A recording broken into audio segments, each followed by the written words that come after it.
Allow the children. It's okay. It's okay. Off your mind. It's okay. She off your mind. Chai! Now wow, people wey suppose talk truth to power don off mic.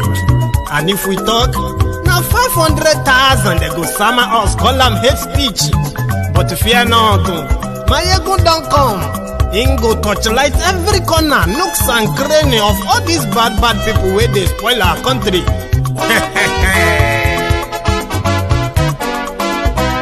So my people make we laugh, oh, yo, yo. Maiyegun don't come, oh, yo, yo. My people make we shout, oh, yo, yo. Maiyegun don't come, oh, yo, yo. Maiyegun don't come, man of the masses, oh, yo, yo. Maiyegun don't come, oh, yo, yo. Maiyegun diary politico, oh, yo, yo. Maiyegun don't come, oh, yo, yo. This one not the off in mind, oh, yo, yo. Maiyegun don't come, oh, yo, yo. And in the touchlight every corner, oh, yo, yo. Maiyegun don't come, oh, yo, yo. Okay, some people be they holla say they want the power. Chai, them be promise us say we go get light and power. Them hustle sote they can't get the power. But now they know they do anything with the power. Every day, dollar just they get the higher power over naira. See them talk say make we off mind, but thank God say Maiyegun don't come. So my people make you loud, oh, yo, yo. Maiyegun don't come, oh, yo, yo. My people make we shout, oh, yo, yo. Maiyegun don't come, oh, yo, yo. Maiyegun don't come, man of the masses, oh, yo, yo. Maiyegun don't come, oh, yo, yo. Maiyegun diary politico, oh, yo, yo. Maiyegun don't come, oh, yo, yo. This one not they off in mind, oh, yo, yo. Maiyegun don't come, oh, yo, yo. Person where they do evil, no one make person talk. Them say that Maiyegun, that man too they talk. He too they talk. Say Maiyegun diary, he they hot like pepper. But every day then they take money in bulk. Poor man picking, they the street they hawk. Still them talk say make we no talk. But thank God say Maiyegun don't come. So my people make you loud, oh.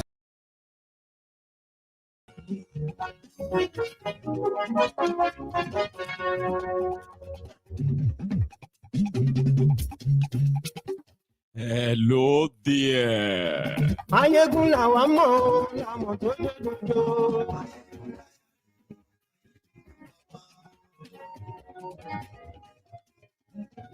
Maiyegun làwa mọ̀, làmọ̀ tó dodo.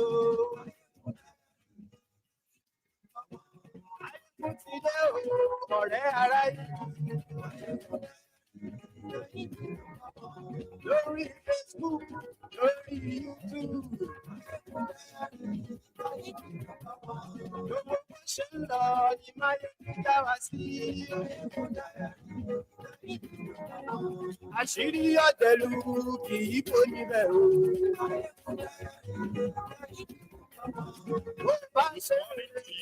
Good afternoon to you and good evening to you from wherever you are joining us. It is brunch time with Maiyegun live.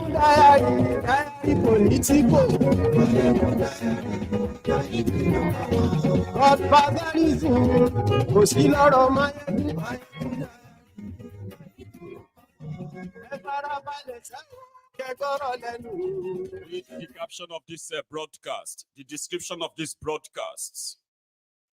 Like it, share it to invite your friends and not so friendly friends, your frenemies. Tell all of them that Maiyegun today. Ani esuraki. Maiyegun today. Ọ̀jẹ̀lú esuraki. Ani esuraki. Lórí Facebook. Ani esuraki. Lórí YouTube. Ani esuraki. Ọba bá dé wúrẹ́. Ani esuraki. ijó ìgbádìyẹ adìyẹ tó ra presidiot rúfi o adìyẹ tó ra gómìnà gbogbo jẹ adìyẹ tó ra ọlọ́pàá tí ń darí pa adìyẹ tó ra aṣòfin tí ń rúfi o adìyẹ tó ra báwo ló ṣe adìyẹ tó ra ọ̀jẹ̀lú ẹ̀ súnra kí adìyẹ tó ra kí.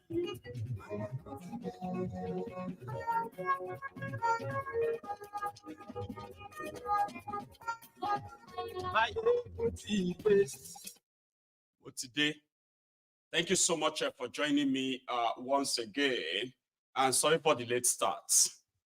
I had to couple a lot of things together just to make this segment pretty much interesting. So the breaking news from Nigeria today is that thiefnubu has responded, or thiefnubu has replied in Ndume. If you remember very well, it was Ali Ndume, a senator, who came onto your screen and demanded for this, defended this their 48 billion naira cars for lawmakers. It was also the same Ndume who also came out to dare thiefnubu to move the branch of CBN to Lagos.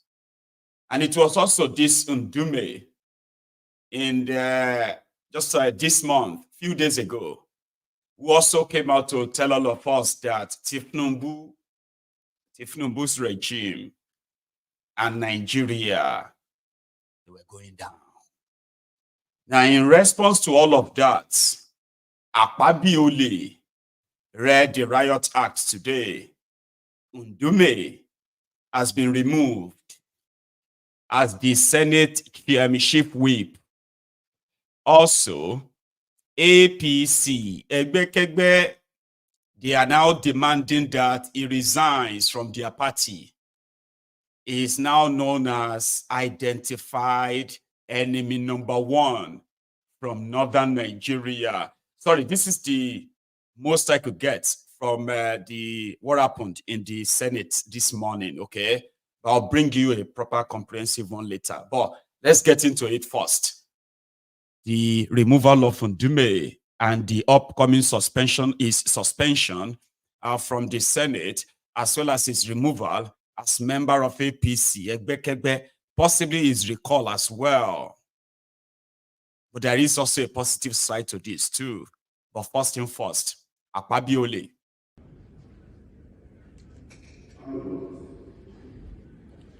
Against the government, before the international community, and before the global community,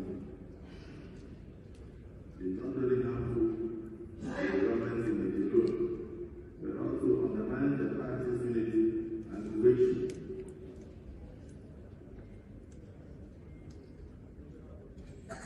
And in addition, undermines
We have reviewed the Sinator Ndume to honorably resign his membership of the APC. Oh. And join any opposition party of the church woman instead of hiding behind the veils of grass activism. The cement the hard-earned tuition and grouping that are part of the APC is enjoying within and outside the government. It is utterances which are sheer propaganda and not based on the tribal facts. Are unbecoming of the members of the APC caucus in the Senate of the National Assembly. I therefore behold on the APC caucus to bring this to the attention of each member of the to curtail this deliberate mission to undermine the government. Again, I apologize for that, the poor audio, the poor video. That was the best I could really get, within the time frame of coming on here. And this guy, his name is Muhammad Tahir Monguno. This is the person that now replaced Ndume for going public to criticize thiefnubu's government. Now, let us now go back to the timeline, how it all started. In 2022, just before APC, Egbekegbe's primaries, and then, I think it was actually after APC, Egbekegbe's primaries. So it was late 2022. So Ndume, like other, other APC, Egbekegbe's members who knew thiefnubu very well, but somehow felt like their desire would be, cared for, unfortunately. So this was how it all started. Let's start from here.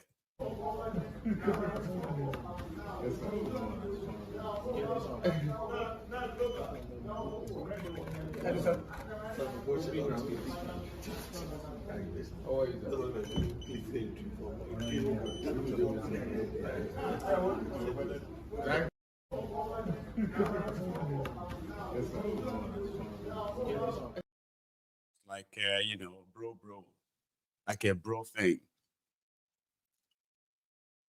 Then fast forward to 2023, when thiefnubu managed to rig his way in, manipulate the system violently.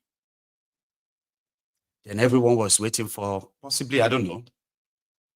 Then things changed. Ndume became an outspoken person against thiefnubu's moves. Although his own daughter, probably one or two of his own children, were among the elite class that were given secret jobs. They were given jobs secretly in the Central Bank of Nigeria, in some of all these top ministries where they are fixing their children. Central Bank in particular. So Ndume came out when they heard that thiefnubu is relocating some department from the Central Bank of Nigeria to Lagos. He was out. Like that. This is a consensus because we only have one federal capital, and that is Abuja.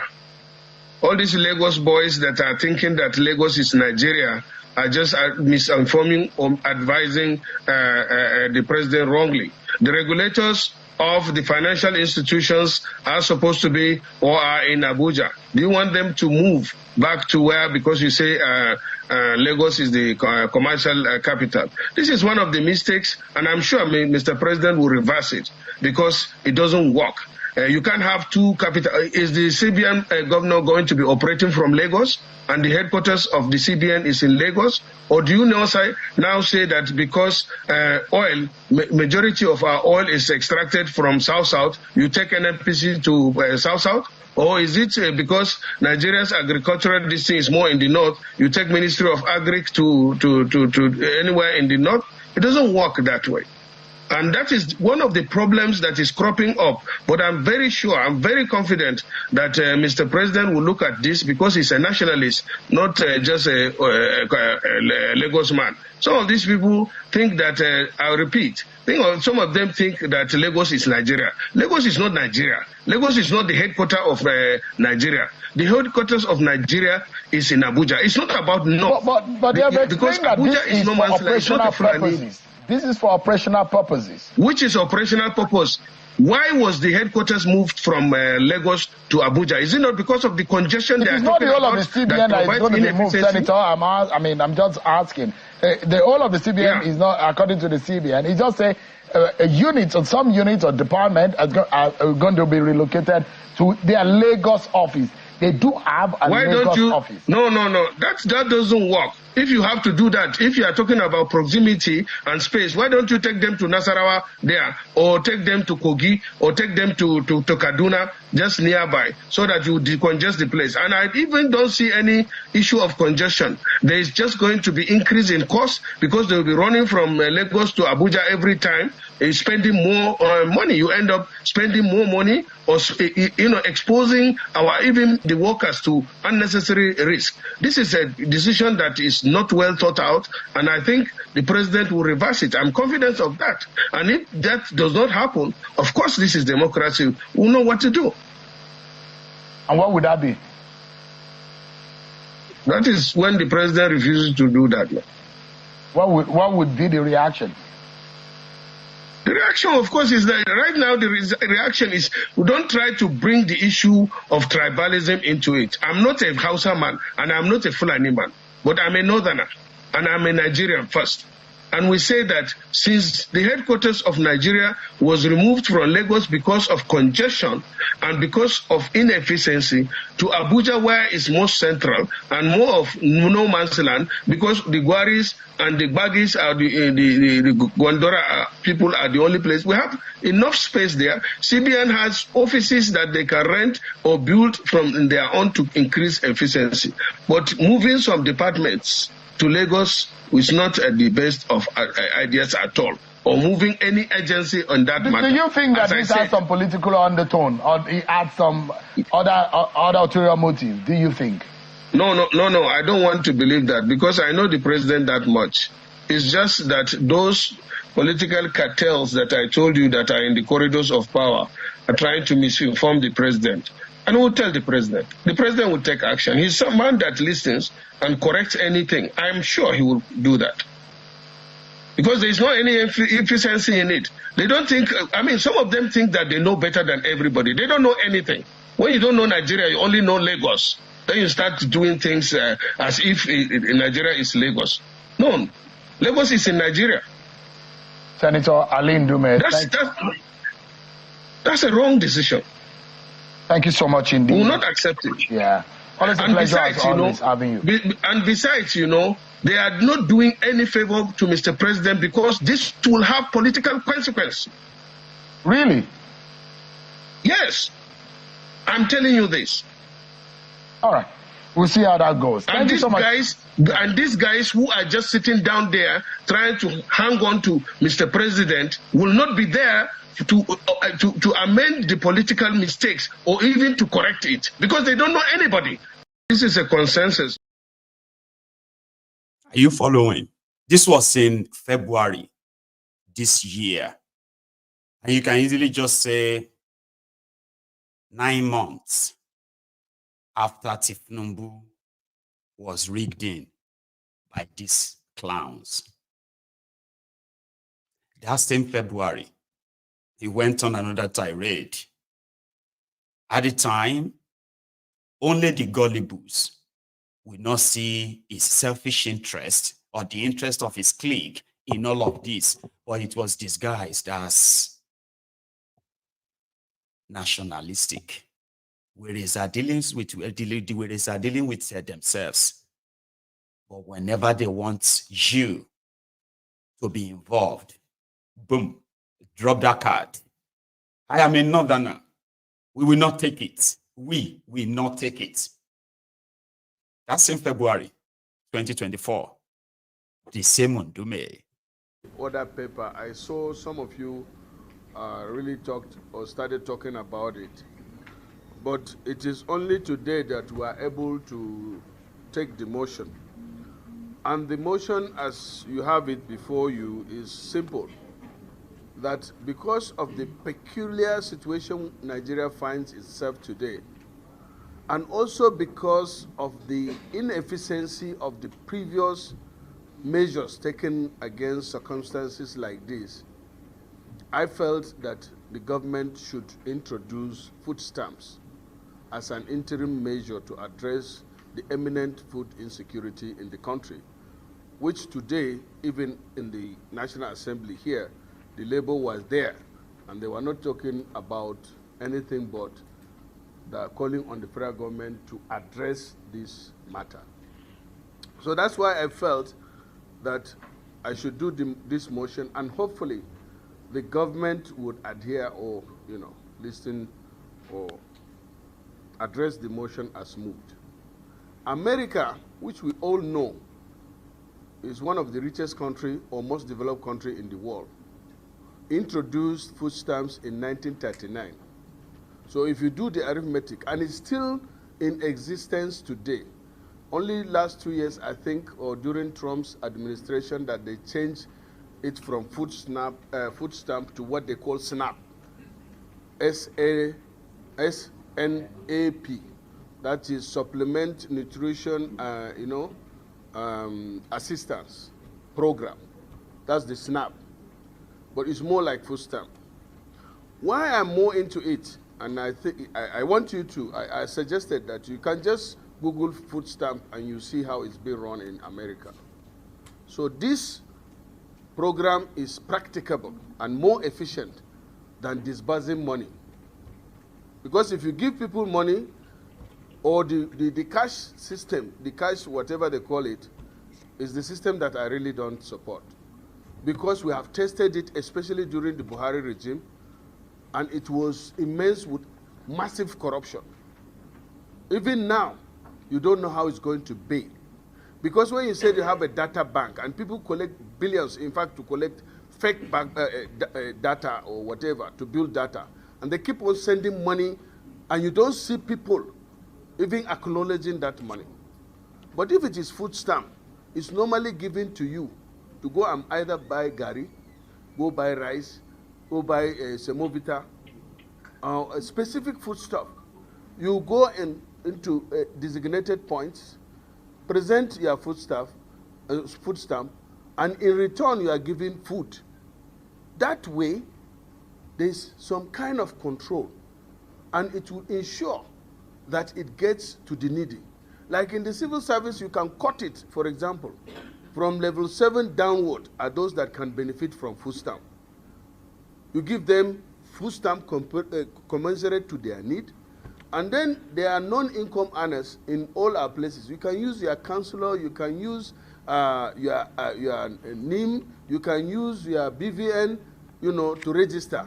And then you go to a particular place to register in your own ward, and then you collect stamp for food.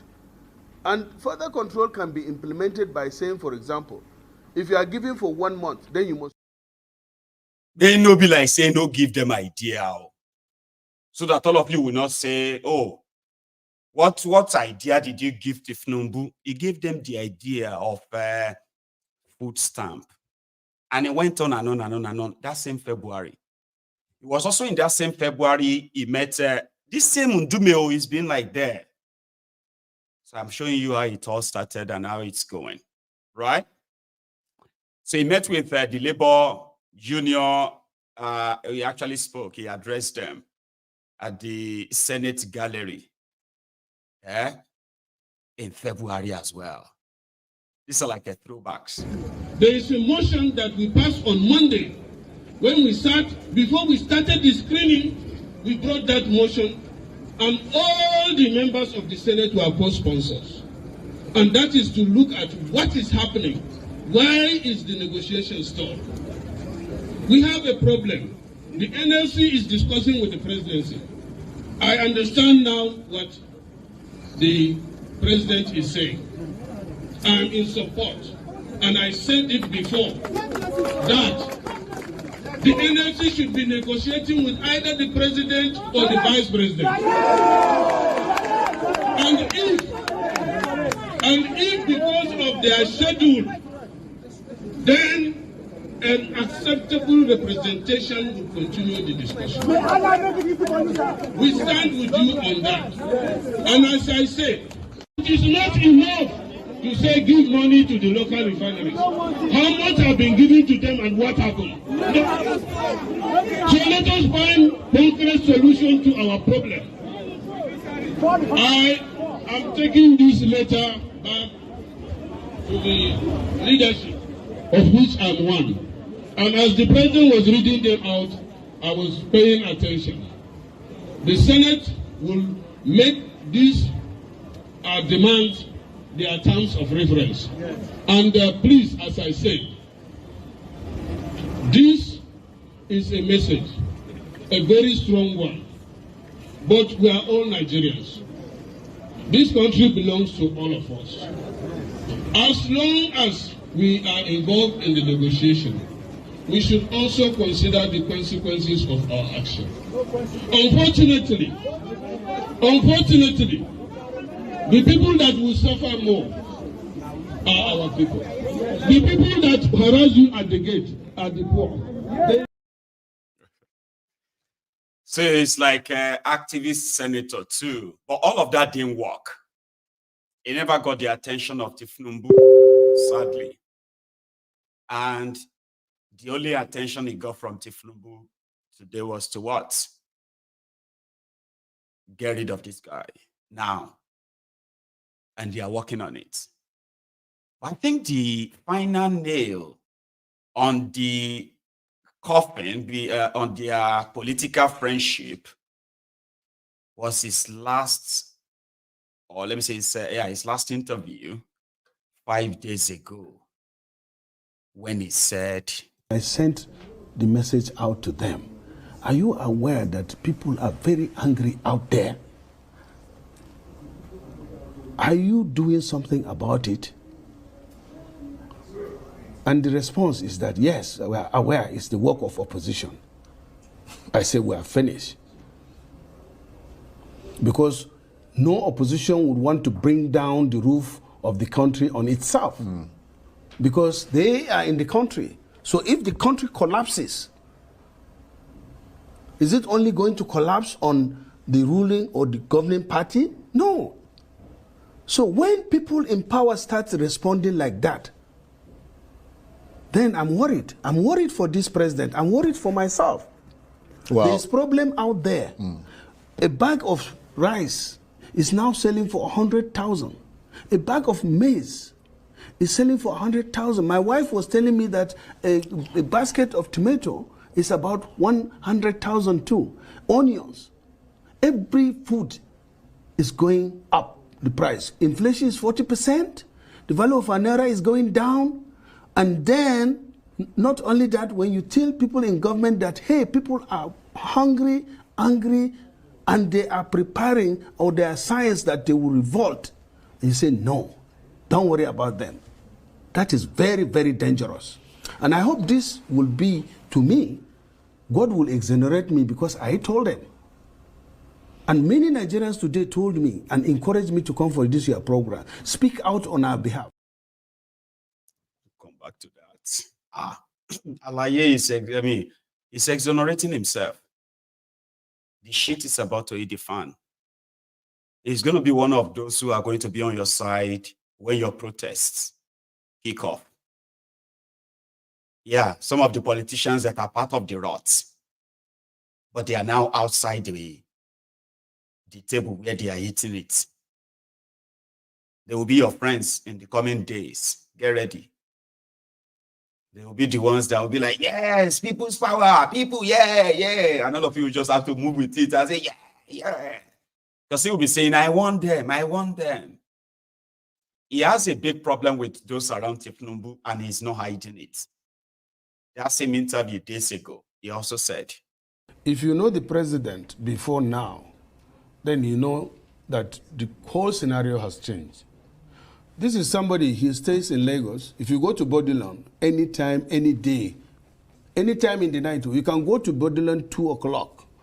And in most cases, you find President Bola Ahmed Tinubu, you know, receiving people in and out. If you come to where he stays in Abuja here, Lagos, in the Lagos house, you will know from when you take a turn whether he's in town or not, any time of the day. There are times you can go there 3 in the night and you'll meet him there. But now, if you go to Villa, the front of Villa, it's like a graveyard because they don't allow anybody to go and see Mr. President. Well, let me take you up on that because you suggested that the government or the presidency, indeed the presidency specifically, has adopted a closed-door policy, and that even ministers and members of the National Assembly, presumably like yourself, are struggling to engage with the president. I mean, that sounds pretty serious, doesn't it? Yeah, it seems, but that is the truth. The only thing, you know, the news media put certain things not exactly the way. So now that I'm talking to you, hear it from the horse's mouth. Absolutely. In every government, it's like that. You have the gatekeepers. Those who want the president to know everything and to have other opinions will even encourage those that matter in the government to come over because, during Buhari's administration, which I thought was not that good. But if you compare this now to Buhari's regime, you will give Buhari a thumbs up. Because well, some would say that would be rather difficult to do. You know, because at least he opens up, people come to see him. I'm quoting, you quote me, and if it's not true, I don't speak just like that. Right. There are some ministers don't have access to Mr. President. The only access they have to Mr. President is when they are maybe invited, and some may not be invited, or when they go for council meeting. And you know, when they go for council, by the time the president goes in, all of them are seated. And the president is the first person to leave. You can't say, I want to, no, that is it. There is a procedure. And then the SGF, who is supposed to be the clearing house, I don't know about, I've not seen him most lately. But I'm telling you, Charles, I won't come to the TV or even in private lie. So have you had a challenge in seeing the president yourself personally? Well, let me tell you one thing. The president severally, if we meet in the public, he will say, Chief Ndume, why are you not coming? Why am I? And I said, no, Mr. President, when you look for me, I'll be there. Did you say to him, well, he's not allowing me to come in? I said it once to one of his staff, that they are the people that are keeping us out of this place.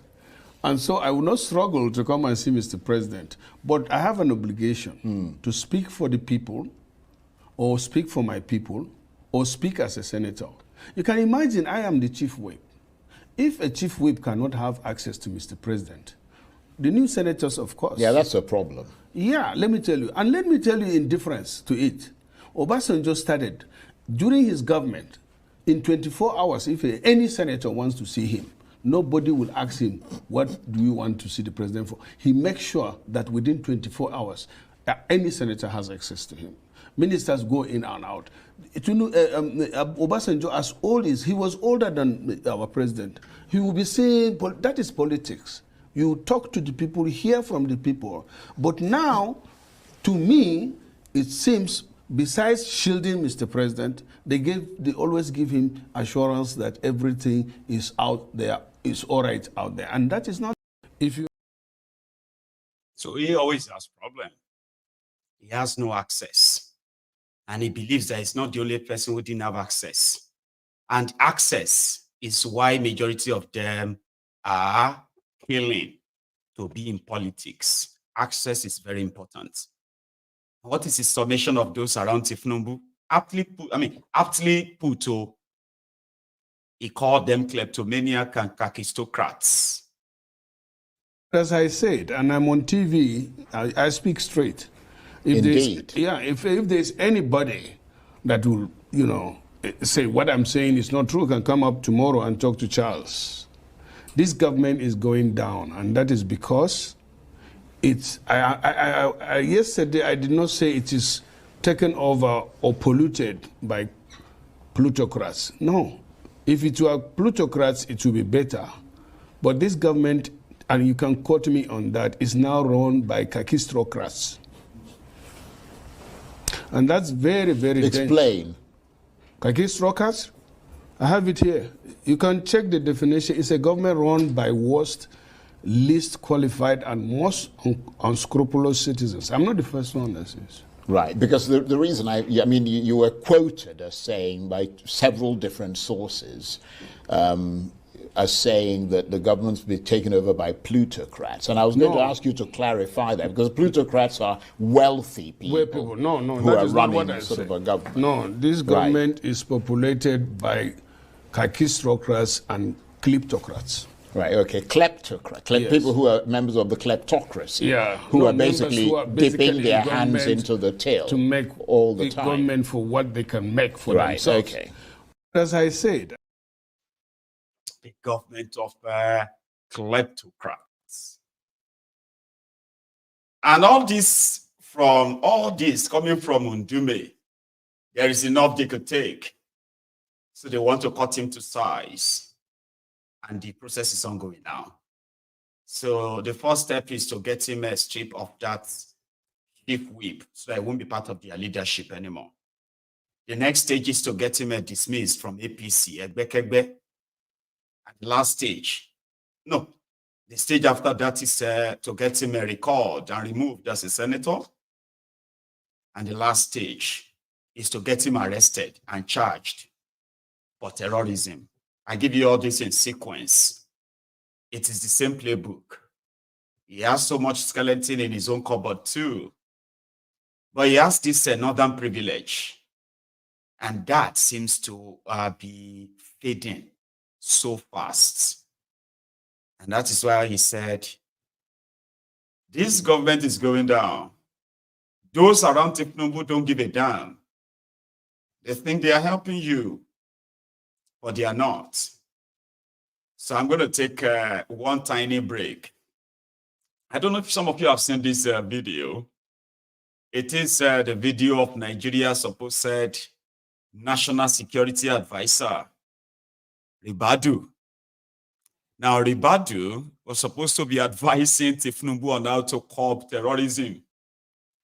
Unfortunately, Ribadu was caught on tape begging his own slave masters to come and help them end.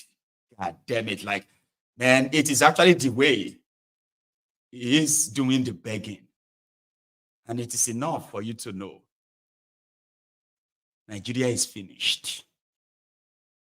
And with these guys, Nigeria is completely finished. Tick, tock, tick, tock, tick, tock. The time is ticking. See the clowns. The cause of all the other problems, it must be given priority. And let's stop these terrorists. Let's stop these bandits. Let's stop these extremists.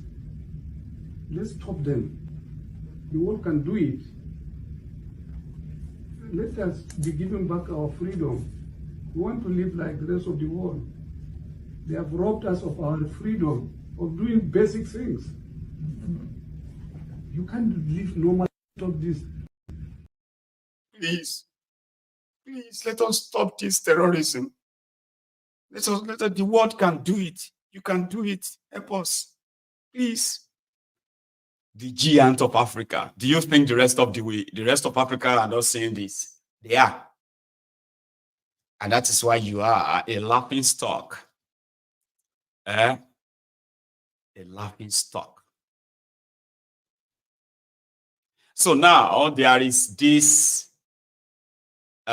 pressured, planned protest in Nigeria. There are so many people that believe that it's not going to happen. That even if it happens, people are never really going to turn up. There's been so much tribalism rhetorics, divisive rhetorics, and others currently circulating everywhere. And those are normal. In the next few days now, you are going to be seeing the threats from the police, the threats from others. There is already a threat from APC, that want anybody not to stage any protests in Nigeria. There are others who are already trying to tribalize it in Lagos, the Ronukus of Yoruba land. Now, the Ronukus are saying there will never be any protest because people want to come and vandalize and burn down Lagos. How about you do it this way? Because there will be. You can't stop it. Nobody can. The only people that can stop anything that's to erupt are the people themselves. When people are ready, you can't. Not 1 million of you, the sewage dwellers, the ass lickers. No, you can't. Even though you wish. You know why you can't? Majority of you can't do anything except you are given money, except you are mobilized. So when the people affected by this destroy the economy are ready, a lot of you would have to run. You will run too. Even those who will pay you money to go and stop people, right? They will run. You won't see them. And here is the deal. Let's assume that some people want to come and burn down properties and cause chaos. Okay? How about you form an army to protect properties that could be vandalized and let people do their protest? What about that? Because you, Olori Brukus, are not really interested in a better country. You have been so conditioned that your slavish and slave existence is a blessing in disguise, and you want everybody to live like that. So there is what do you call it? Planned operation. Take what's it called again? End bad government. Is that going to happen or not?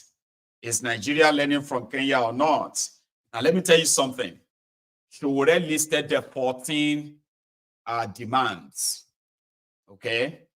But before Showore's demands, here is a letter sent to the DSS by a northern group called the Northern Initiative for Growth. As we speak, there are those that have been penciled down for arrest. 1 second. Sorry about that. So there are those of you who have been penciled down for arrest. And from these letters on your screen, from a group called the Northern Initiative for Growth. So one was sent to the Inspector General of Police. Another one was sent to the DSS or SSS Director in Bauchi. So all these were just to notify them that it goes up, it go happen. So if they are going to begin to pay you now, as they are moving the rice all over the place, so it is ideal for you to make sure that they pay you in cash and you collect it now.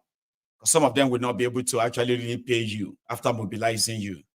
So here are the demands that the Take It Backers are putting out. Sure, and according to them, their own is going to start on the 5th of August.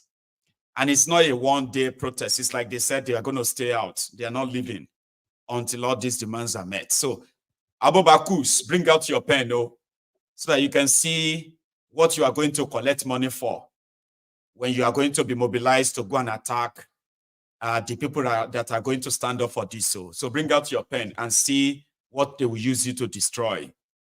1, scrap the 1999 Constitution and replace it with a people-made Constitution for the Federal Republic of Nigeria through a sovereign national conference, immediately followed by a national referendum. Yes. 1, thus the Senate arm of the Nigerian legislative system. Keep the House of Representatives and make lawmaking a part-time endeavor. 3, pay Nigerian workers a minimum wage of nothing less than 250,000 naira monthly. Invest heavily in education and give Nigerian students grants, not loans. Aggressively pursue free and compulsory education for children across Nigeria. Release Mazi Nnamdi Kanu unconditionally and demilitarize the southeast of Nigeria. Sounding good, right? Right. And number 6. Hey, hang on. No, I've got something covering that my face. Give me a sec. Let me get another means of reading it. Right. Let's say, what is this? Rationalize publicly. Sorry. It's a nationalize publicly owned enterprises sold to government officials and cronies. So we'd love to know how those enterprises sold, though, so that we can begin to tell the people what to demand, though. Sure. 7, reinstate a corruption-free subsidy regime to reduce hunger, starvation, and multi-dimensional poverty. Probe past and present Nigerian leaders who have looted the treasury. Who is going to probe them? Recover their loot and deposited it in a special account to fund education, healthcare, and infrastructure. Restructuring of Nigeria to accommodate Nigeria's diversity, resource control, decentralization, and regional governments. End banditry, terrorism, violent crimes. Reform of security agencies to stop continuous human rights violations. And duplication of security agencies and enhance the physical security of Nigerian citizens. 11. Establish a special energy fund immediately to drive massive corruption-free power sector development. Immediate reconstitution of the Nigerian electoral body, INEC Nigeria, to remove corrupt individuals and partisan acts appointed to manipulate elections. Massive investment in public works and industrialization will help employ Nigeria's teeming youth. Massive shake-up in the Nigerian judiciary to remove cabals of corrupt generations of judges and judicial officers that continue denying everyday citizens access to real justice. That's some read. When they say that is some ask. So what these demands are demanding is simply to say that the current system in Nigeria, they should sack themselves. All the people will demand the people will enforce their sack. A Nigeria without the Senate anymore, scrap the Senate. Make the National Assembly House of Representatives only, and a part-time job. Let everybody find something else to do. Go and do a business. Go and find a job. In Kenya, their politicians are already asking for forgiveness. I don't know if you have seen this. Now you can make this happen in Nigeria. Right now, a lot of you have already started picking up your own target, your own mark. All the criminals from your state governors, your local government chairmen, and the rest of them that have contributed to all of this, they've made a fortune out of you, and they will never stop until you stop them. Now, you can force some of them to start with, right? Returning what they looted, or face your wrath. In Kenya, Kenyan politicians were living so large. Corruption was so big in Kenya that the Kenyan politicians became so overboard and above the law until the people came calling. Here is a former minister sacked just about a week ago by Ruto, publicly confessing that they were corrupt. He is willing and ready to return all the bribes. I mean, listen to this. You can force those rogues in Nigeria too, the ones where your hand go touch. Before your hand touch them, they go make confessional videos like this. You can make it happen. Yes, you can. Good evening, the people of Kenya. The Constitution of Kenya of 2010, Article 1, Sub-Article 1, says all sovereign power belongs to the people and shall only be exercised in accordance with the Constitution. Today, I tender my resignation as a Cabinet Secretary in the government of Kenya. I want to offer my heartfelt apology to the people of Kenya for the greed, high-handedness, selfishness, arrogance, nepotism, tribalism, and all the bad things that we have done to you in the last 2 years. When we came to power, we called ourselves shareholders and decided that most Kenyans are not part of the government, are no longer part of the state, and do not have any human rights. We went ahead and received bribes from all over the world, and especially from Dubai. We bought very expensive watches, some as expensive as 1 million Kenya shillings equivalent in dollars. We bought belts worth 50,000 shillings, and we made sure that citizens know how expensive we have become.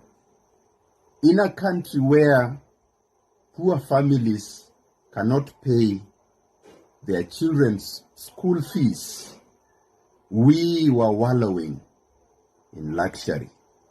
I want to sincerely apologize, and I want to say today that I am ready to give out all the bribes that I have received for the last 2 years, all the properties that I have now, which can be traced back to the bribes that I received, will be surrendered to the state tomorrow, early in the morning. Should I get a chance to serve the people of Kenya again, I will stop the greed, I will stop the arrogance. But most importantly, I will be accountable to the people of Kenya. To the Police High Command, the Inspector General, who also tendered his resignation, I want to urge him to take Kenyans to all the graves where the bodies are hidden. It is time for accountability. Thank you, dear Kenyans. Good. That is going to be the speech you are going to give to some of the criminal politicians that are going to run to you and say, we support you. We support you. Don't support them. Give up all you have stolen. All, not just some, everything, including the government properties that you have all sold to yourselves as scraps.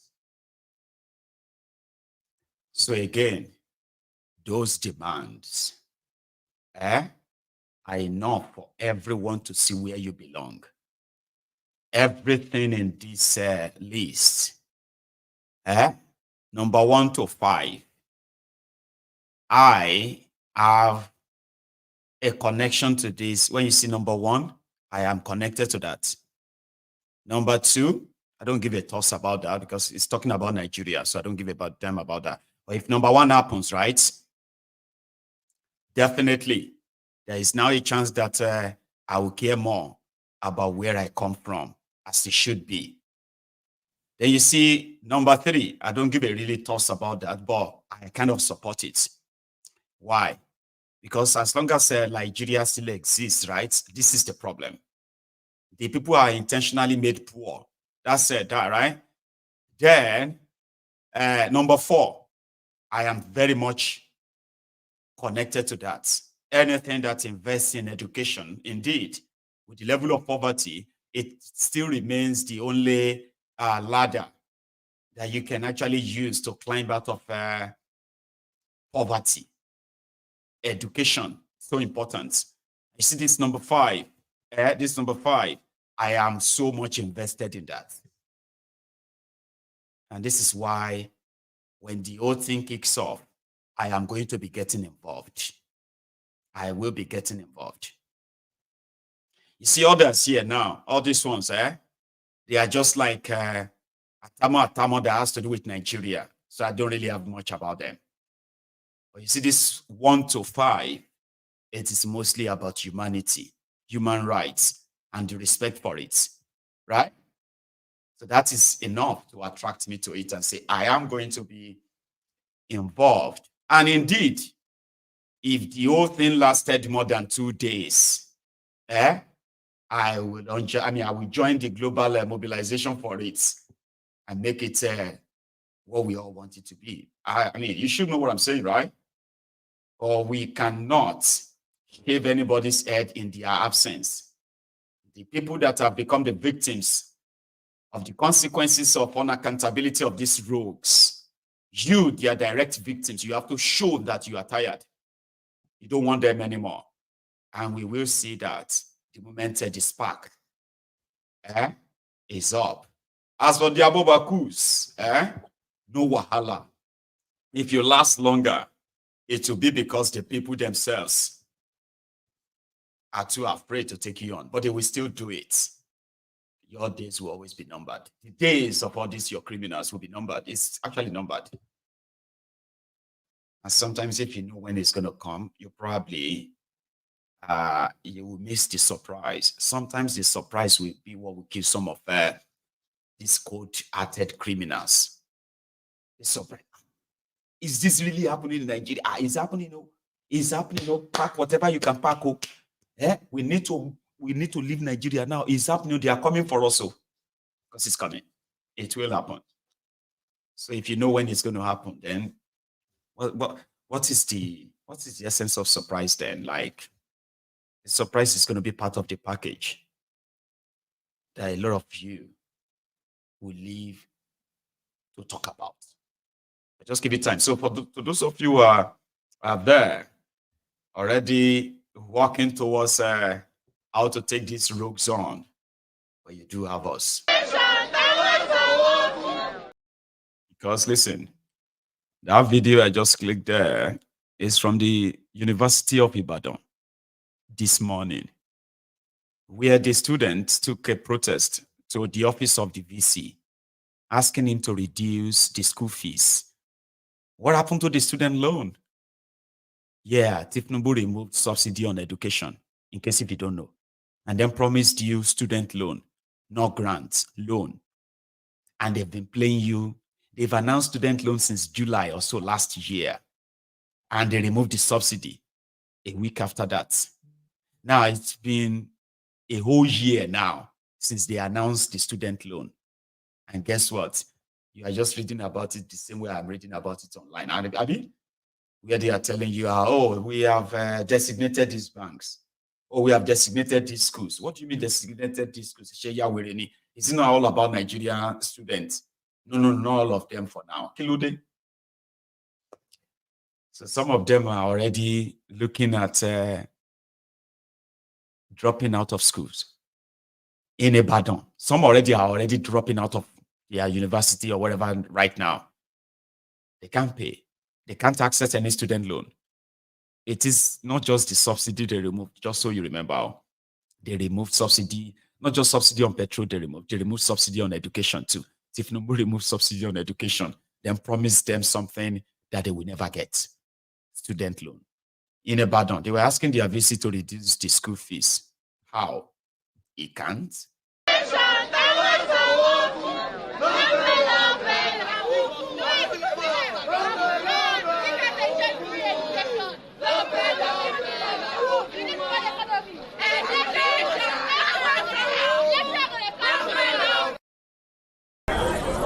I don't know where this guy is.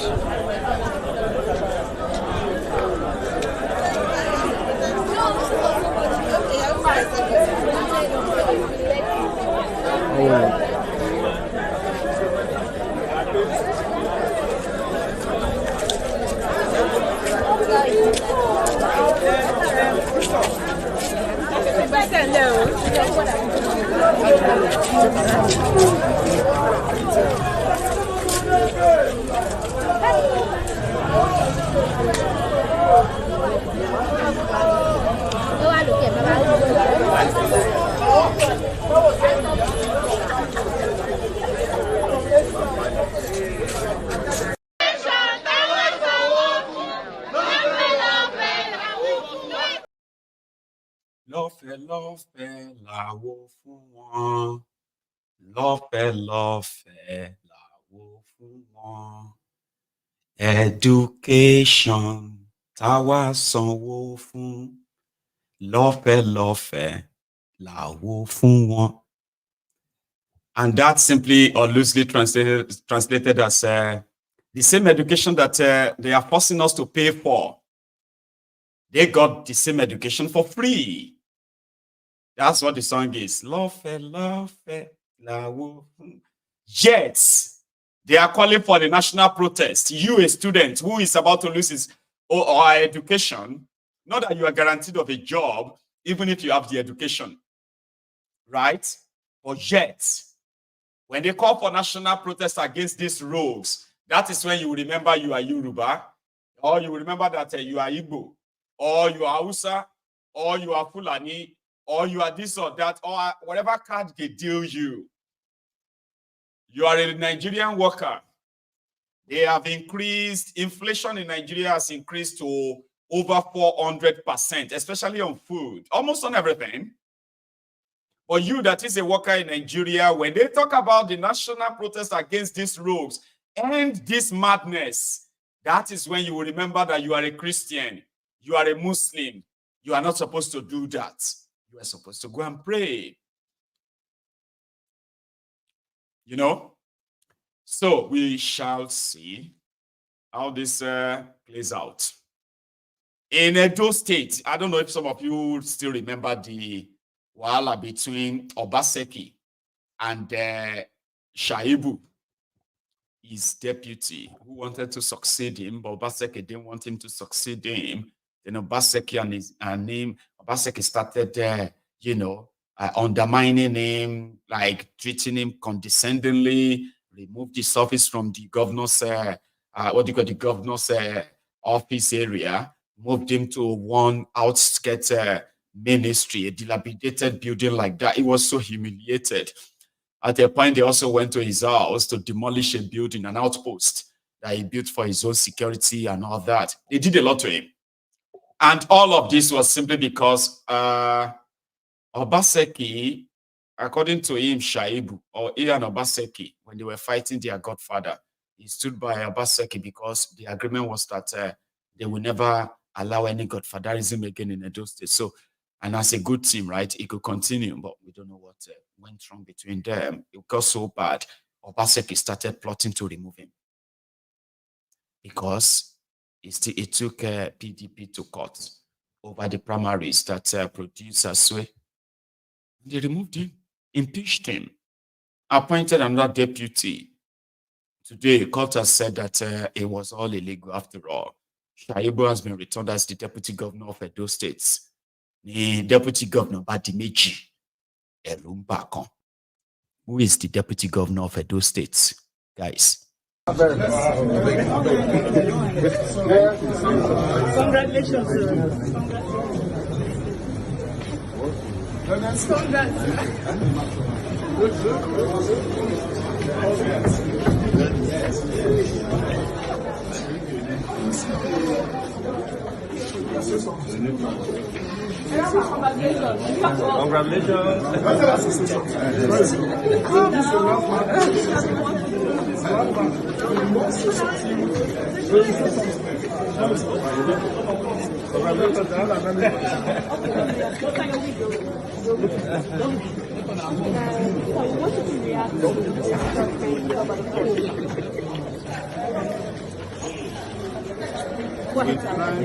First, the people of Edo State for their patience and belief in the rule of law and committing this process of law.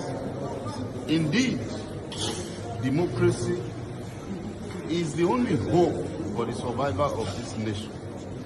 And this judgment has demonstrated the efficacy and the gains of believing in democracy.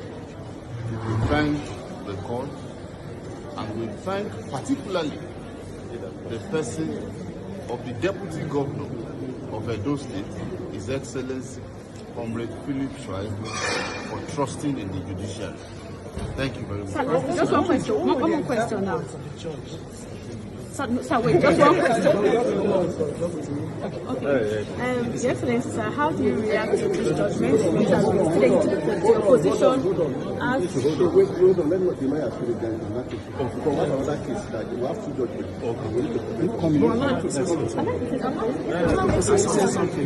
Let him say something. You instead of your position as deputy governor, how do you react? And did the court make any consequential order as to the benefits as a deputy governor, why this proceeding had gone on? So, we'd like to hear from you, sir. I think that's will have been from a lawyer to talk about the case. For me, I want to thank the judiciary. I want to thank Justice Omotosho for his courage, and he has restored confidence that truly the judiciary is the last hope of the common man. And as a common person, justice has been done. And now we thank Edo people and Nigerians. Everywhere I went throughout this process, everybody I see, they tell me we are praying for you. I want to tell Edo people and Nigerians that have been praying for me, that God has answered our prayer. So I dedicate this to God. I trust God. This justice, judgment today has reaffirmed the foundation of democracy in Nigeria, and it has also sent a message to anti-democratic forces that their time is coming to an end. Democracy will survive in Nigeria. So, Martinelli, who is your deputy governor now? But while we are here, just in, thiefnubu writes to the Senate to to increase 2024 budget by 6.2 trillion. Remember that the budget they passed was 28 trillion, 28.5 trillion. Abi? Inside that 28.5 trillion, there is a verified 3.5 trillion padded fake projects. If nobody don't write them, say they increase to 34.7 trillion naira. Ebe kutubango gang. Odi gang. Shege yimadi gang. Yeah, the other was when the bedu enter body. Eba. Enter body. Enter body. When this shaggy enter body, they don't go beg you to hit the streets. Nobody go beg you. When thiefnubu is done, lakuli. Some of you that will be alive to witness it. Una go write it in your history or your memory or your memo or whatever. Your children will read what your eyes see on that thiefnubu. Just give it time. You see, the problem with Nigeria right now, especially the inflation in Nigeria, is caused by the monetization or industrialization of terrorism in Nigeria. Industrialization of terrorism in Nigeria simply means that you can make it look like we are fighting terrorism. Meanwhile, it's just a front. It is an industry, a multi-billion-dollar industry that they are milking the country's resources just straight into private pockets. Nobody really wants to probe what is spent on security for the sake of national security. And because of these farmers, thousands of them have been killed. Oh my dear God. See, millions of hectares of farms have been destroyed. And the result of that, hunger, high cost of living, high cost of food for people that can grow their food. The Fulanis don't grow food. They don't have farms. But they've destroyed millions of hectares of land, of farms in Nigeria in the last 9 years. Unstoppable, eh? They have their own army too. So unfortunate. Now, this terrorism in Nigeria, which was limited to the northeast of Nigeria, Borno and the area, environ, in 2014, 2015, became industrialized in Nigeria, that the entire 6 geopolitical zones of Nigeria have been suffering endlessly. This unprovoked, organized terrorism against them. In the eastern part, well, in the southern part of Nigeria, we have suffered greatly too. But where people have managed to stand up enough to kind of like push back and able to go back to their farms, they've come back to show to us that, you see, that myth of the northern Nigeria feeding the rest of Nigeria is one of those dangerous myths that today we wouldn't have known that some of these attacks were coordinated enough to make the rest of Nigeria just like they intended to make the northern Nigeria, or they have made the northern Nigeria. In the eastern part of Nigeria, where they had their chance, there's something called the Unsuka tomato. It made it to my platform this morning, and I said, imagine the benefits of having a peaceful place where you could grow your own food. There's land everywhere. Insecurity makes it impossible for you to go and cultivate them. There are those still doing it all. But with the level of hunger in Nigeria, there should be a large-scale famine everywhere. But there can't be because of the Fulani terrorists in Nsukka. Meanwhile, in Nigeria right now, a big basket of tomato is sold for over 150,000 naira. Ridiculous, Abi. Where they had a little piece that they could actually grow their own tomato. Now, the same basket is now going for under 80,000 naira. In Nsukka, it's called Nsukka tomato. I think you should see it. Nsukka tomato. Because they were grown in the eastern part of Nigeria en masse. Nsukka tomato. Wow, Nsukka is everywhere. It's all over.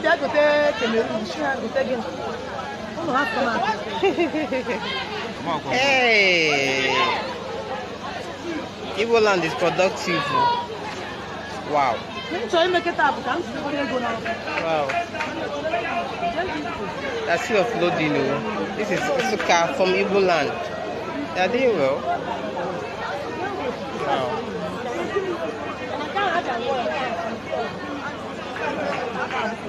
That's good. Toronto is gradually reducing.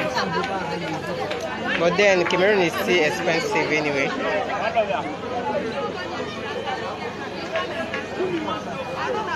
Wow.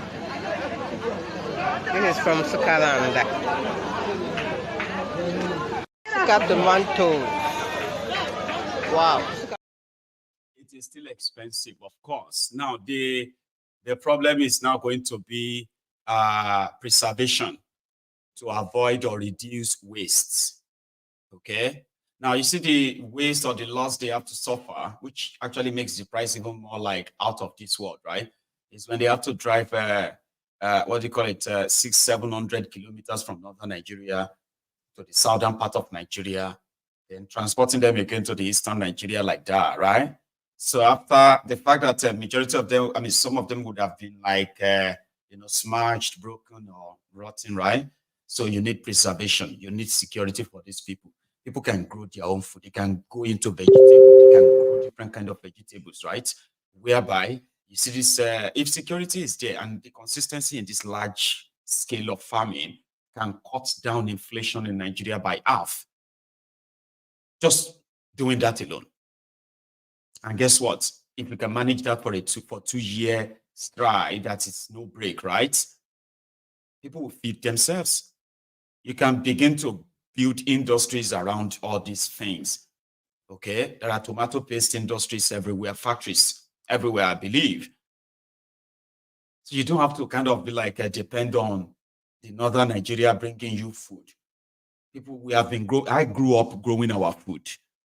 I didn't know when it became a thing that they would say, the northern Nigeria is feeding the southern Nigeria. I didn't grow up that way. I grew up on the farm. I grew up in a town whereby everything that is sold in our markets are all from our farm. I mean, we're not all. Then when we will see those who bring other things from other places, then you see the Hausas, they bring their beans, they bring this or that. But guess what? We all have our own too. We had our own. But today, it is a different story. So if you want to help them, if the government want to help them in any way, please provide security, and then you can see what people can do.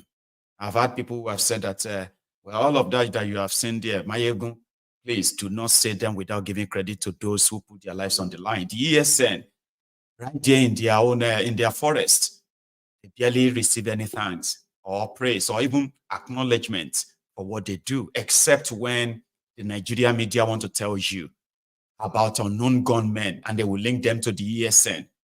They say, well, I know that, and I do apologize I didn't put that up when I put it on Maiyegun's diary political earlier. Since I'm going to still talk about it like I am doing right now, it's a deal to mention that, and to everybody responsible for the safety of those farmers that were able to grow that. And if you can keep it that way, right, you will be cutting down inflation in the eastern part of Nigeria. And the same thing in this, in the southern part of Nigeria generally. They imported terrorism to our regions. They were not ours. They were imported. They want to force them on us. They've used all manners of technique. They've told so many lies. For example, the eastern part of Nigeria is landlocked. No, it's not. There is nothing really grows in the eastern part of Nigeria. Who told you that? I've never heard that in my life. When I was growing up, right, we had these Bedford trailers, Mercedes trailers. We call them Aganambu. They are always coming from the eastern part of Nigeria, bringing in vegetables, fruits, oranges, bananas, plantains, different carrots. They are bringing all these things from eastern, including yam. So now that their propaganda has made you feel like, the eastern part of Nigeria can't live on their own, by the people that have been the leeches on Nigeria, the northern Nigeria, Sharia North to be precise. The Sharia North that has been living off Nigeria, that cannot do, a parasite that cannot do without its host. So they continue to repeat that same propaganda and lie. And a lot of people bought that. And I'm like, when did this world change to all of this? I remember a decade is a long time. APC, Egbekegbe, has been in your life for nearly a decade. Now, for a decade, in fact, they were launched since 2014. This is their 10th year. Abi? Now, see this APC, Egbekegbe, and what they represented. They have created a generation of ignorant, stupid, and hateful people. That's how much a decade, that's how much difference or change a decade can have on a generation. So unfortunately, I just thought you should know, people can grow their food. Every part of that contraption now, the first nations inside that contraption can actually live on their own. And that's why I support the number one on the list of that 14 demands. And I will join them if I were you. I will join them. I won't blink and push to the point of getting that your trashy 1999 Constitution, Decree 24, getting it burnt in public. I can't really wait to see that happen. I'm talking about this trashy book called the 1999 Constitution. Is that not what they call it? A referendum, a new one, a people's constitution is possible, but they are not going to give them to you. You have to take it.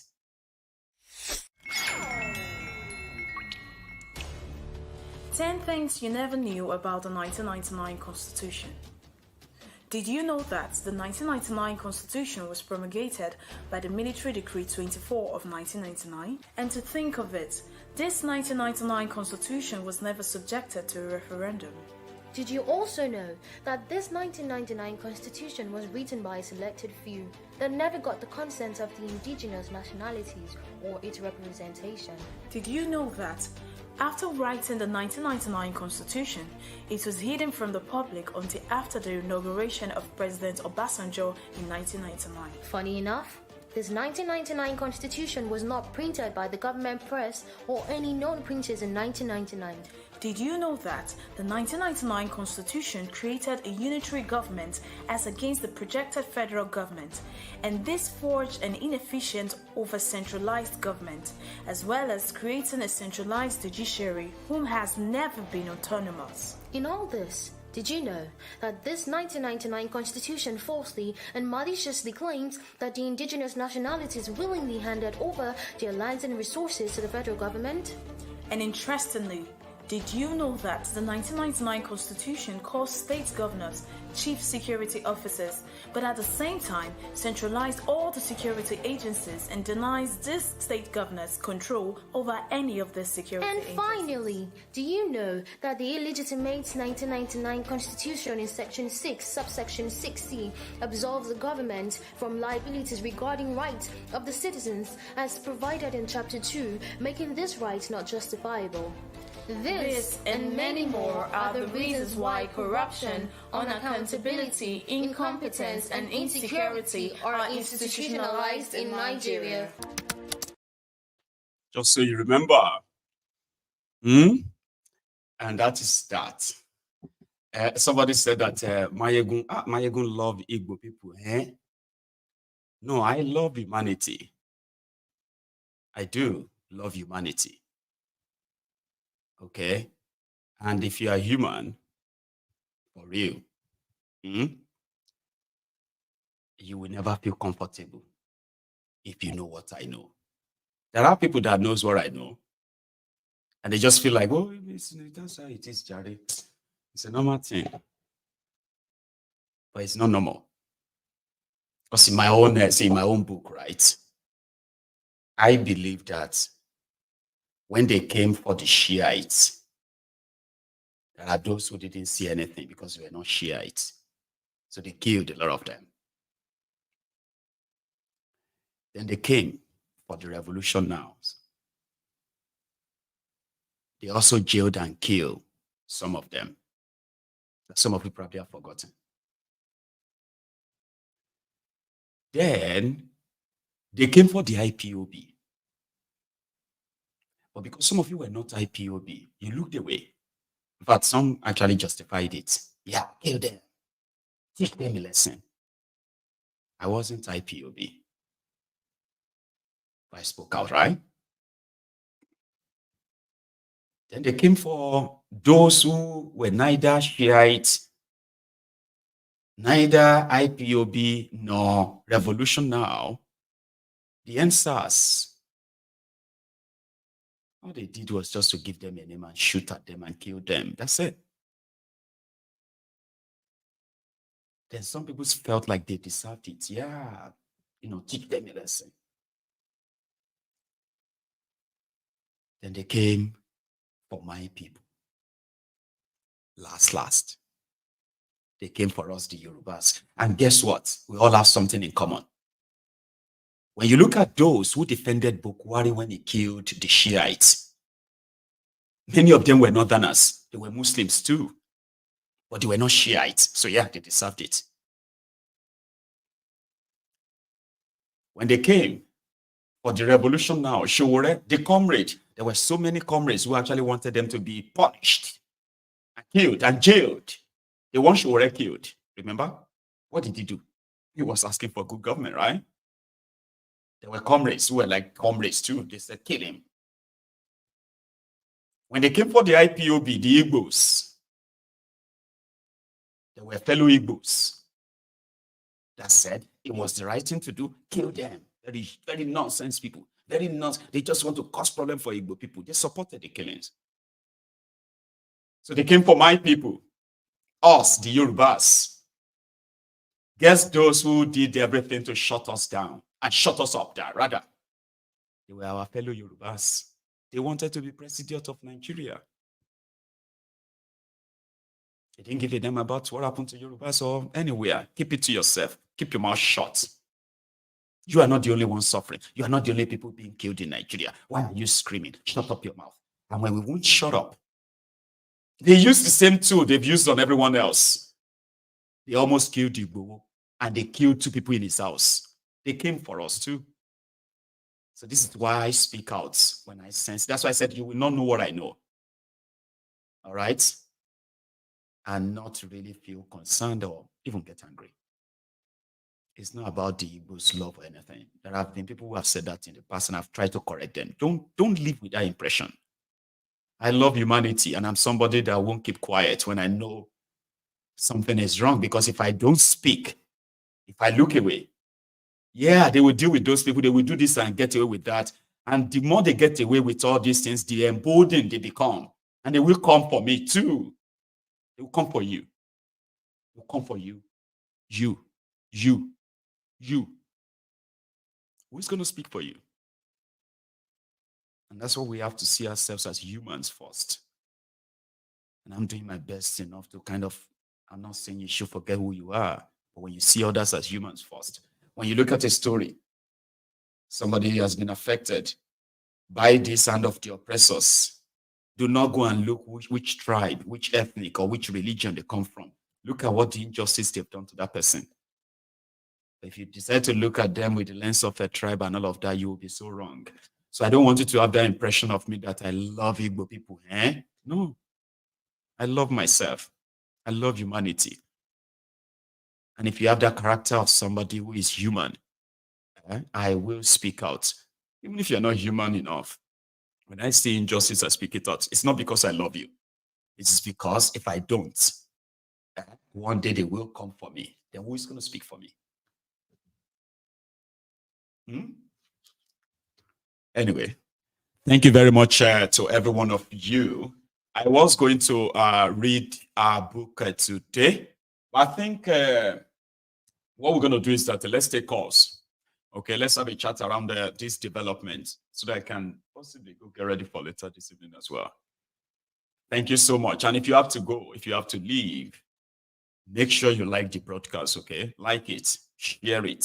If you haven't done all of that, and then join us later. But if you're not going anywhere, the number to call is on your screen. Use it. It is a WhatsApp call only. I'll be receiving it on this end, okay? But let me stretch my leg, and I will be back. Thank you.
Thank you so much, everyone. Now, I have a caller, and I think we'll have a chance of having like a straight hour, or what do you call it? About 60 to 80 minutes call time. So let's get on to it. Hello there. Hello, Maiyegun. Hello, sir. How are you? Good afternoon. My name is Christian from London. Right. I'm so happy to thank you for taking my call. Actually, I've been following you for years, but never called. And I don't usually call because you know, sometimes when you go to this, yes, because I have seen quite a lot of things trying to go wrong. You know, when you come to this kind of social media, you know, you talk and then people don't give you the time to explain things, you know, the way. So my reason for calling is if I have time, I will just explain this. Please. This demonstration or protests they are planning. Actually, Igbos could be part of it if it is done very well, if it is organized very well. Okay. And let me tell you how it could be well organized. Go on. Okay? Sir. Right. You know, sometimes in Nigeria, people always say politicians divided us into two tribes. They tell us that the problem of Nigeria is governance, and I disagree. The problem of Nigeria is diversity. Governance is a symptom. Leadership is a vector. So when you don't diagnose these problems properly, you won't find the solution. The reason why NSAS failed is because of diversity. The same way Nigeria is failing. And if they go ahead to conduct this protest along the same line, it will fail. It will. Okay? So, you know, we are divided by what is called natural social laws. Natural social laws, there is a body of knowledge called the science of taxonomy or classification in simple terms. Right. So these natural social laws divided us into what using ethnicity. Ethnicity is a unit of classification. Yes. That will divide people, that binds people together. It's like it put people in the boxes. Put them here. Yes, it binds people together. Classification. And also separates them from another one. Yeah. Mm-hmm. Yeah.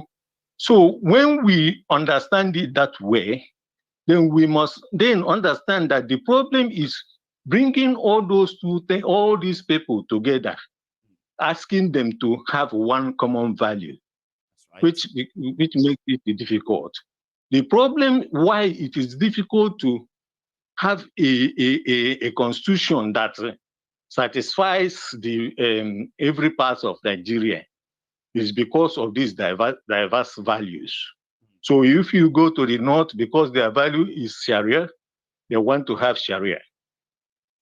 And if you come to the south, we don't want cattle roaming around, so we don't want anything to do with that.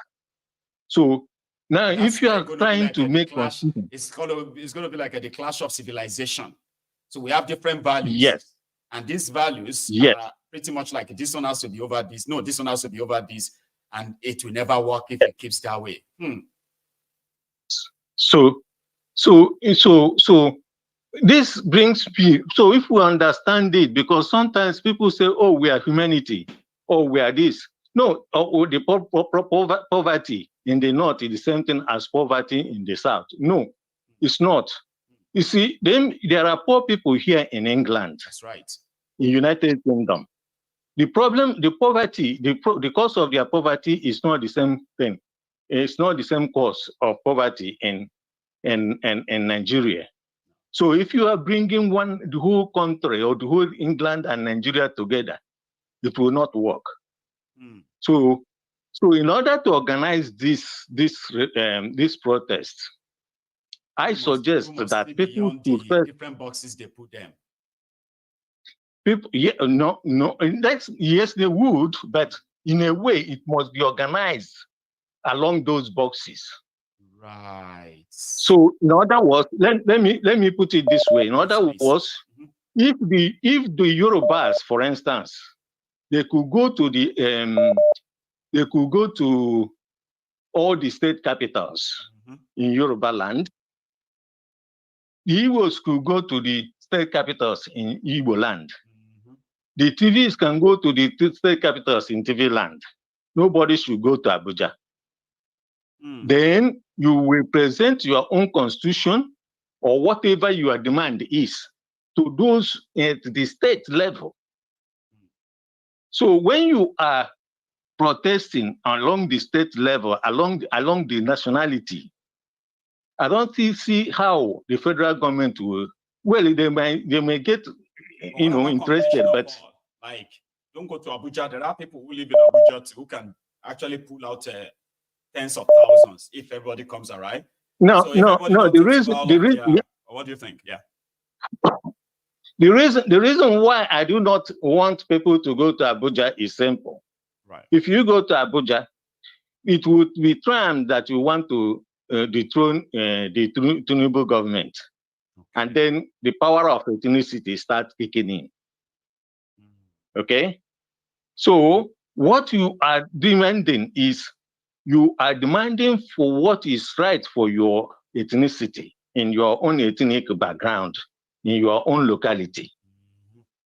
And then, the federal government will not find it easy to have to respond because one, they can't send army to go and start killing the Yorubas. There are Yoruba soldiers in the army. They can't send the army to go to the east and start killing the Igbos because there are Igbos in that army. They will say, okay, why are these people protesting? So, but the state governors, the state don't have army either. So we are going to, then they can now tell them, look, this is what we want. Until they accede to those things. Now, once you can get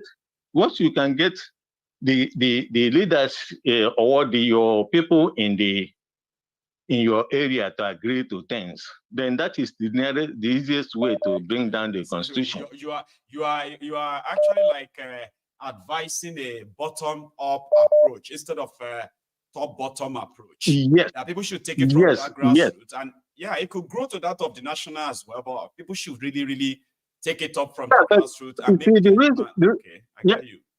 Yeah, if they go to the top level, it will bring in what is called ethnicity. The reason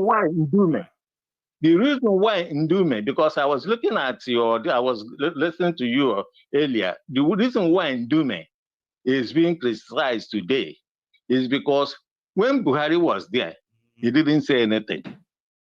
So because he didn't say anything, not that what he's saying is not correct. They said everybody can criticize thiefnubu, right? But it is not in their place from northern Nigeria to be demanding that thiefnubu must go. When they exactly, but years. So they said they won't, and that's why they're coming for him now. Well, but if you look at what he was saying, the message is correct. But it's just that the messenger is from the wrong place. I see. You see, so that is the reason. Complexity of that tribalism. That is the complexity of trying to. Let me give you the easiest way to understand this is, look, we know we have corn. Corn. Let's look at the word corn, or what we call maize in Nigeria, right? We have popcorn, and we have this vegetable corn, the one we buy from Tesco, Asda, all these things, and eat, right? So if we get this popcorn, 1 cup of it, and get the other corn and dry them to the same moisture level, and put them into popping machine or pot to pop, you discover that the popcorn will pop and the other one wouldn't pop. And if you keep on waiting for the other ones to pop, the popcorn they will burn. Okay?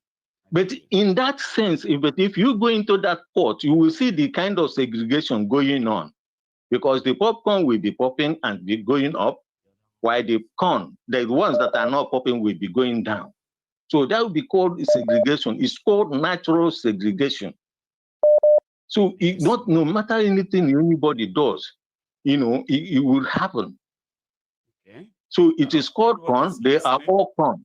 I know. Thank you so much. Let me take another call. Okay, thank you. God bless you. I love your own angle of saying it. And no knowledge is really lost. Okay. And to those who are organizing this could be a chance for you to tap into one or two things that will really, really be useful. I will be doing more of that here. I have another caller. Hello. Hello, Maiyegun. Good evening. Oh, good evening. Is that you, Paul? Yes. Good evening, Maiyegun. Good evening, sir. It's been a while. How are you? Yes, it's been a while. I'm fine. I'm fine. How is the family and everybody? We are here too, Baba. Can't complain. Good to hear from you. Yeah, we thank God. Well, Maiyegun, yet another one. I want to thank you for your consistency and your passion and energy you keep putting into enlightening and opening the eyes of a lot of people. Because most of us usually say, each of your sessions has always been like a therapy for many of us, and also belief thoughts, because it drags us to a point where we really have to reason. Because Nigeria has actually made a lot of us not reason the way we are reasoning right now. It actually drowned our reasoning. And that's the problem with those that are still left inside the system. It is the entire thing is now like the film called the Matrix. It's like those at home are still inside the Matrix, but we have been disconnected from that system. Well, Maiyegun, you can see that the shit is about to hit the fan now. Smelling it all. You can see Ndume is now everywhere right now, and they are doing wrapping the people to deodorize it. Exactly. A senator like Ndume is now trying to rap that he is for the people. Yes. He stands with the people. Can you imagine? Absolutely. Now wants to separate himself from all the mess that they have caused. He wants to separate himself as being white, while the others are black. Mm-hmm. That is how sad. That's how sad everything is. Well, for the protest, Maiyegun, for me, I like the energy. I like some of the items you read out from the list that you already did. But we need the energy, like you always say, Maiyegun. Numbers count. We cannot discourage anybody. We cannot say what they are doing is not good. No, we need as much as, because whatever energy that starts up the bringing down of that contraption, it is welcome. Call me and invite me. It is welcome. Any day, anytime. If I'm sleeping, I will wake up. Okay, even if I am half dead, I will be alive. Call me wherever we are dismantling the contraption. Go on, man. Exactly. It is a welcome development, and that wind is blowing across Africa now. It's blowing across Africa. It's just that the Nigerian system has been damaged beyond some of the things that we should naturally expect. You understand, Maiyegun? An average Kenyan is more socially conditioned, conscious, I beg your pardon. They are more socially conscious than an average Nigerian. Everything in Nigeria now is about food. Everybody just wants to survive that day. How many times am I going to eat today? That is all that is in their head. So it's going to be very interesting the next couple of weeks. Now we have another note to the Senate to increase the budget. They should pad it again. After the extra padding, they should now repad it. Yes. And people can complain all they want. All of these are going to still borrowed money. This, our people want to buy want to jail as in want to jail even after any revolution to recover, it will take years. I'm not kidding. It will take years, Maiyegun. Years and years and years. It will take another generation, another round of sacrifice to get anything wrong. People shouldn't go scot-free. They should never get away with all of this. No, Maiyegun, they should never get scot-free. No. I keep praying that the judgment of Haman should come upon them. And what was the judgment of Haman? Haman did not suffer alone. His children and his children's children suffered for it.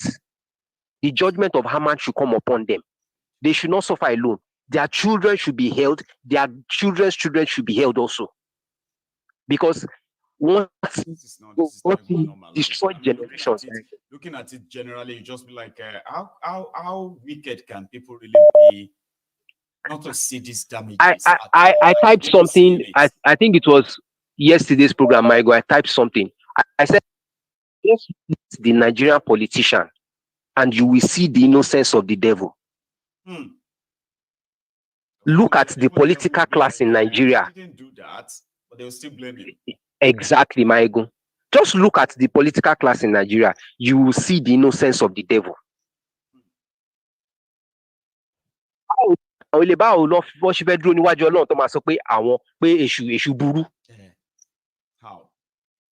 ṣe fẹ́ ṣàlàyé pé èṣù ló ṣe, èṣù ló burú.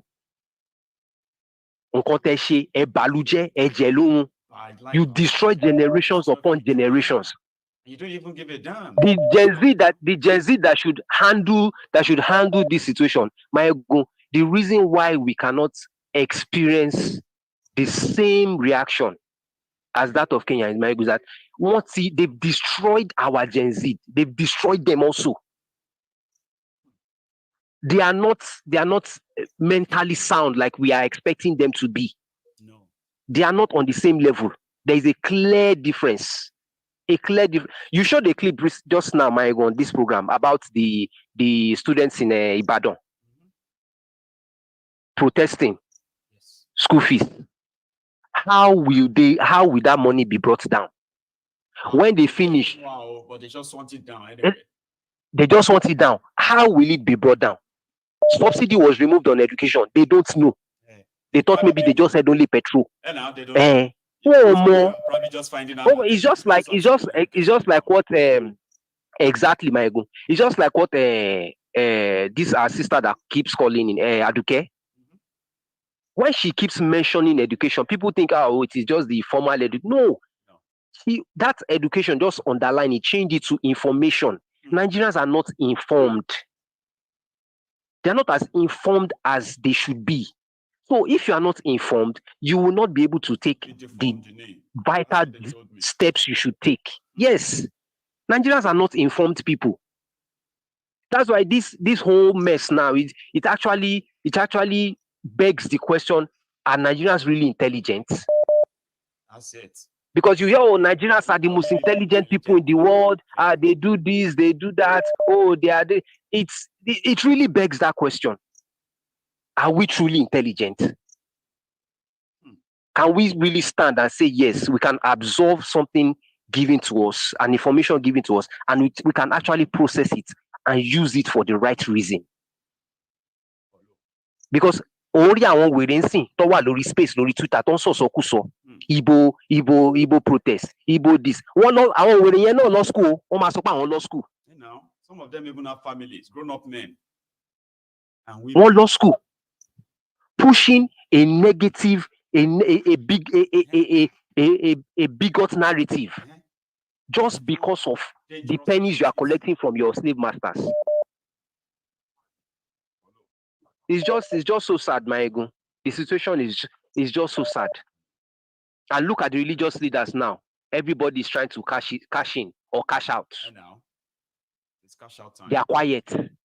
All the Christian leaders that are making noise now, all of a sudden, all of them are quiet. Every single one is quiet. No one is saying a single word. That is why if you are a Christian and you are listening to my voice today, you really need to sit down and reevaluate your Christianity, reevaluate your life. This man that moved to the US with his family, was it last year or 2 years ago? This Daystar, Sam Adeyemi. Yes, he made a comment one time, Maiyegun.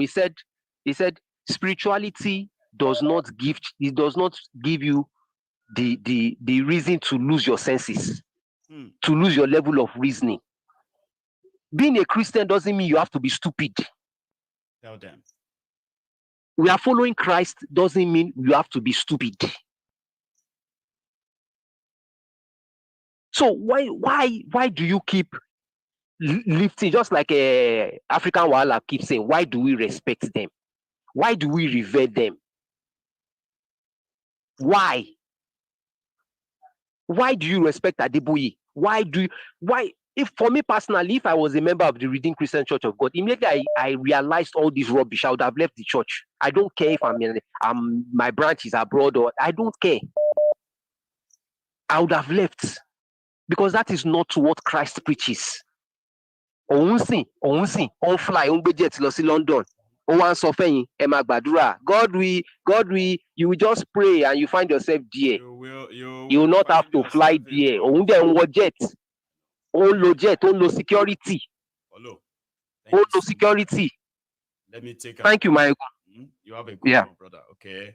Yeah, you too. It's good to hear. You won't need a car to travel. You won't need an aeroplane to travel. You will just say, I want to go to London. And you'll be in London. Whether you believe it or not, the time is coming. Whether you believe it or not. Charm. Hello there. Good afternoon. I'm fine, thank you. How are you doing? I'm very well. Thanks for asking. Okay, I just want to my own summation with regards to everything that you shared with us on your platform today.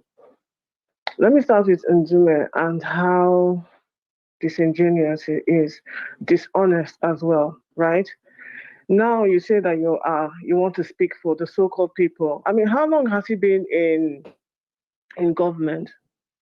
He's been in government since 1999. 24 years. More than 24 years. So after 24 years, it has suddenly occurred to you that you need to speak up for your people, right? It has suddenly, when you lost access or whatever, when the current dispensation is no longer serving you, or when you're not able to tap into this current situation, now you have realized that, oh, okay, yes, people are actually suffering. Okay, if he's very, very sincere, let him calculate how much he has, gotten from this government since he has been a senator, and let him say, okay, I will take only my salary for this period of time. Every other benefits, I will convert it, I will monetize it, and I will give it to the people. When he does that, they will know he's serious. Up until then, this is just, it's just words. He's just talking. And I want to believe that people are not, believing anything that he's saying, And if there are people out there who are believing what Ndume is doing and saying that, oh, at least he's speaking for the people, then you are easily led. You are easily led. You are easily led down, and you will be easily led tomorrow. And I dare to say that there's no hope for you. There's no hope for you if you continue to believe people like this are actually on your side. He hasn't said one thing to say, okay, just like how that Kenyan senator came out and said, although again, he had to take a situation that happened in Kenya for you to come out and, yes. Yeah, that's why I said that they need to push them to that stage. So that people like Ndume will begin to do a press conference and say, I'm giving it back. I confess. Kind of. Yeah, I don't even want only them. I don't want them confessing. Convert everything you have and give it to the people. That's right. Like, give it to the people. They are the one. They are the true owners of your wealth, or the wealth that you claim that you have. you know, because ultimately you're a crook, you're a thief, and the best place for you is in prison. People like you should never see the corridors of power ever, not because, okay, well, we've looked around, we can't see anybody, so we choose. No, people like you should never, ever see the corridors of power. You are dishonest yesterday, today, and tomorrow you continue to be dishonest, because once another dispensation comes in and he's able to curry some favor, he'll be back to, you know, talking nonsense as usual, you know. So, I mean, that's my own bit with regards to Ndume. No one out there believe what he's saying. And like I said, if you believe what he's saying, then you are easily led and you continue to be led, right? So, and then the other caller that talked about diversity, I think sometimes we kind of like confuse or conflate ideas and things like that, because I would say, and anyone can call in and, you know, have their own say as well. Diversity of cultures, right, does not equate to division of values. Now, because you are a certain tribe, doesn't necessarily mean that the things that you value are not valued by the next tribe. Now, a thief in Yoruba land does not equate to half a thief in Igbo land. No. A thief in Yoruba land is not a quarter of a thief in the north. A thief is a thief is a thief. Okay. Now, there's no, you know, there's no less is here or okay, it means more there, right? Now, the things that will lead you to call a person a thief will not vary. It means that you have deprived something you have deprived someone of something illegally. You have gone against the law and deprived somebody of something that should not belong to you. So therefore, you're a thief. And I feel like at the end of the day, all cultures will say the same thing. We still have, when you come and say, okay, we don't have the same values because, okay, you know, Sharia people the North is Sharia. And again, when you say the North is Sharia, please, not every Northerner is a Muslim. No. Some Northerners are Christians. Let us understand what has been done to the indigenous people of the North. Okay, those people have been subjugated. They've almost been wiped out. The Christian population has taken a hit. So when you come and say, oh, you know, Sharia, you know, the Muslims, this is what they want. Please take a moment and think about the people who are indigenous to the North, who do not have anything in common with and all of that. in sharing all those beliefs and everything. If you look at your screen right now, you could pick few names and tell them what you are just saying to them, that there are Christians in some of the tribes that actually makes the majority of the northern part of Nigeria. And when we say the northern part of Nigeria, we are talking about this Sharia North and all of that, Hausa land. Now, in that is the place they also claim as northern Nigeria, the middle belt part of Nigeria is not northern Nigeria. When they present northern Nigeria, they will say our region doesn't, we know Islam is our region, the north. They are claiming the middle belt as northern Nigeria, and it is not. Continue, Chief. And it is not. I schooled in the University of Jos, and a Plateau person, Birom, all of these people will tell you categorically that they are not northerners. You know, so you can't even make that mistake from the start and call them a north. They will not take it kindly with you. Okay, so when you say, okay, because we're diverse and because, you know, and everything, what we need to understand is that we haven't been able to, they have used the so-called diversity against us. We have forgotten that even though we are different tribally, we still share the same values. And again, I think it speaks again to the things that you're talking about, how a lot of the illiteracy and the ignorance have been weaponized, because that's the situation you have in Nigeria. Now, when you say, okay, the people in the Igbo land, I think, let me say, okay, like everyone should protest if they want to protest. But I put a caveat there.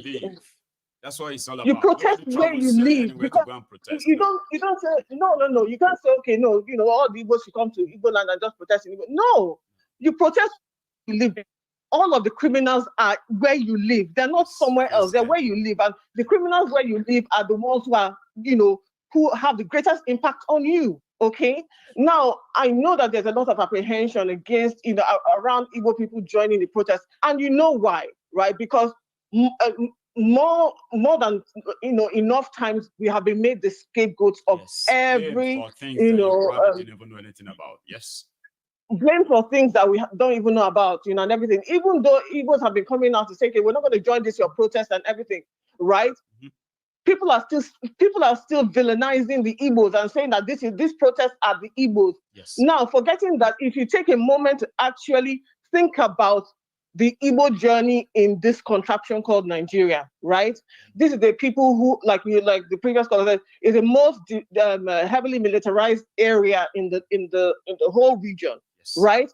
These people haven't been given any kind of infrastructure, no. Right? These people have had to somehow find some existence and wealth outside of the traditional ways. Yes. Do you understand? We haven't had to go into government or governors, except again, those criminals that are within our own people. Yes, now using the Igbo meal tickets for their own feeding bottle. We have them in Yoruba land. Exactly, too. Right.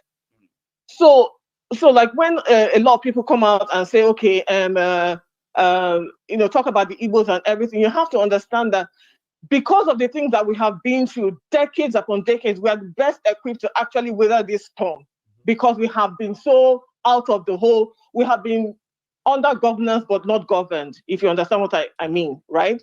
We haven't received anything in form of infrastructure, all of that. We've just been given the barest minimum, but as a tribe and as a people, we have been kind of like kept out of the loop of things. Okay, so when you think about that and you're saying, okay, these people should come and join you to do what exactly? If you're being honest and sincere with yourself, because when you're sincere with yourself, when you're sincere with the problems of the country of Nigeria, and you actually don't look past your immediate issues, but that the problems of Nigeria stem from even the injustice done to one, which nobody ever addressed. And just like you said, injustice done to one is injustice done to all. When you say, okay, I'm not going to talk about, because okay, it is Igbo people, that's their own business, and then tomorrow you. Do you understand? It's the same thing you just said now. Yes, so don't say, okay, because they are coming for the Igbos, they're just going to stay still. That's what Nigeria is suffering from now. That injustice, that folding your arms, when everyone should have stood up and said, you know what? I mean, I've had some of these miscreants, Igbo miscreants, who have come onto my platform to say to me that, you, why you are just using the Igbo problem to cash out money. I was like, I know they are kind of here too, right?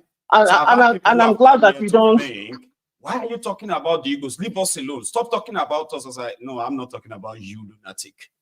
I'm talking about the real people who understands, right? I dare to say that. So I've had few like that. I just want people to know that it's not about you. It's not. It's more about myself and where I come from than anyone else. Because if you look at it very well, right? I am also, my people exist in that same place. So who says what happened to you won't happen? It's already happening to my own people. So that's exactly why everybody who has a chance to speak, like I'm doing, Charm. Everybody who has a chance, to speak and to stand up against injustice, you should, because we're suffering from that inactivity. That is what is holding us down right now. It's none of my business. It doesn't concern me. This and that, but ultimately it concerns you, because look at where everyone is at. That's right. Look at where we all are now. Do you understand? Then finally, with regards to Shower's, I don't think it's every point that he made is valid to some degree. But are you requesting or demanding? Do you understand? Is it a request to this? You see, when you say, is it a request to this? Yeah, current dispensation? Who are we asking to scrap the Senate? Who are we asking to write a new constitution? Like all that stuff, they must be very clear. Listen, exactly. We have to be very clear in terms of like Kenya. Kenya have a president or whatever, for whatever Ruto is. Do you understand? For whatever Ruto is, for whatever Ruto isn't, right? At least he's able to have a conversation with those people. Yeah. Tinubu is not. None of our politicians or the political elite or the people who actually benefit from this current contraction, you cannot talk to them the way the Kenyans are talking to Ruto. So it should not be a question of we want to do this. No, you're actually, this is like unseating the current government. Who are you asking? See these guys, right? Who are you asking? They're asking Ruto. They said he should sack his ministers. He did, right? They said he should cut down the government cost. He did. Now that they've discovered that he's killed them, they said he has to go. Now that's the one that he has to go. To do. You know, but eventually he has to go. He has to call it. He's going to go. You know, the question is, who are they going to get to replace him? Is he another puppet of the West? But then again, that is an issue for down the road. But for us right now, who are preparing to, you know, so to protest and everything, please, are we asking or demanding? You know, are we insisting?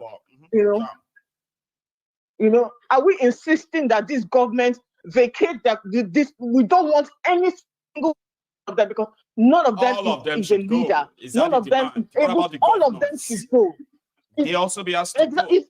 We need everybody. So this is not exactly. So we're not. It's not. You know, we're not asking. This is what we want. You know, and everything. No, we are demanding that you leave because you are not capable. We are chasing you people out of this place because you're not capable. You know, if you want things to work in a certain way, when you go, you know, constitute a caretaker committee for the state, right? Of which we will screen the people who will be in that caretaker community, because it cannot be your people that will be there. You know, at least just to ensure that there's still some semblance of law and order whilst you depart that particular position, because we know that you're not capable. So they should ask you. The question should also be, if you are requesting, then we haven't started, because we are not. You should not be requesting. You should be demanding that they leave, they go. You should be dragging. They should be demanding. Demand, charm. I think that's solved it, right? I think it should be maybe what I'm trying to say. It has to be more forceful. You know, it seems like you're still asking them. It should be directed at something, you know, that you want to take that action. Now, if you want to say, okay, you know what, thiefnubu, number one, you see all these criminals you appointed. We know you are illegitimate, okay, but you had the power to sack all of them before you sack yourself, Abi. Now sack all of them. And he says, no, I won't. Yeah. Now you can push that for days until he sacks all of them. Then you now go back to the ministries and parastatals and look at all the duplication, security distance, and say, close all of this. Now you can do all of that kind of demand, and you'll be asking him to. If you don't, we're not leaving. I think that's what it should be, or is that not what you're talking about? Yes. Maiyegun, well, but you know what I want is I want Tinubu out of there. That's my own. Yeah, that's it's going to be like gradual. Like somebody will have to sack some first, then eventually you would have to pack and leave. I think. Charm. Well, that's what I think that that look at it. That, yeah, somebody has to sack somebody. But yes, exactly. We are sacking the government. We're asking them to go. They are not good. They should go. That's what we want. Right. You know. That one is anyway, but there are steps. Yeah, it's bold, but Nigeria is a bold step. What the Kenyans are doing, all right? Initially, if you want to deal with people like this, you need to kind of make them feel like they are compromising, and when they are compromising, they are securing their position. You have to make them feel that way. Kenyans made the Ruto feel like he was compromising, he was giving up some spaces to save himself until the Kenyans came for him. Now he's got nobody to sack again. He would have to sack himself. Now that is the one that can now drag. But guess what? Majority of those who are talking down on them, in Kenya today, they do not have such privilege anymore. Now, if you can start with all these rogues, all this, I mean, I don't know. You put me in this imagination charm. I'm beginning to kind of feel like imagining things, and I hate it when imagination won't me, right? No. It's not impossible. That's the point, yeah? It is not impossible. Exactly. People have to ask for it. But bottom line is that this particular government needs to go, and I still believe in just separation at the moment. So even if that separation just allows you to understand that the Yorubas are not an Igbo problem, or the Igbos are not a Yoruba problem, or and things like that, just so that we understand what the real issues are. So if at the end of the day it generates like different regions who are able to do their own thing, I think that is where we are going. But first of all, people just need to go. They just need to leave. As far as I'm concerned, that's the way. See, anyway, let other people call in and put their own 10 cents. Again, so I will see you later in the evening, though. Okay, you have a good one, ma'am. Thank you, my lady there, Charm. Now, listen, if you are still with us and you haven't really probably pay your offering is to like the broadcast. Buy me a coffee if you can, but that is not so important or necessary, okay? Then you liking the broadcast. It's so easy to do. Like it, share it. You know, here is another caller. Hello. Hello, Mr. Maiyegun. Good afternoon. Good afternoon. Good afternoon. How are you, Baba? Yeah, I'm fine. I'm fine. I've listened to I think the first caller. He said something about the risk in having to start the protest from the seat of power, right? So basically, I think the man might be right because of the sensitivity and the risk of hello. I'm with you, Baba. Continue. Yeah. So the risk of the government, the so-called government, to turn it to a tribal issue and a religious issue, because of course we know that's one of the factors in Nigeria that has so far enabled the government to hold on to power, and because of that division skill, they are very good in it. They will find a way, or know how they will find it, even if it's after 1 or 2, 3 days, something will come up. They will start some kind of thing that will now, make everybody to go their separate way, because they are good in it. So I think is a valid point. And of course, Charm, the lady that I've just spoken as well. Of course, it's the bad government must go. Yes, of course, we all know that doesn't stop people to go to Abuja. Abuja is like a central where everybody can gather. Yes. Put it this way, Baba. It's like saying, now all of us should go and deal with our own state government, which I support 100%, right? And then the people in Abuja will be doing what? Would they just be expecting the result from all of us? They too will be there. In fact, they are among those. That's where she will live anyway. So they are among those who are going to hit the street first on that D-Day. Yeah. You get what I mean? But so why not all of them? So go on, Baba. Yeah. So I don't know why. Sometimes if I think about Mr. Shiwore, sometimes because why is he how would I say it? Why is he fighting for Nigerian? Is he just for the revolution to happen? For what? Is he because of the increase in poverty, or the increase in negligence of the government to the people they were meant to be looking after, or what? So if he's reasonable, yes, if he's reasonable enough, he should be able to read in between the line what is important. That okay, people need a good social economic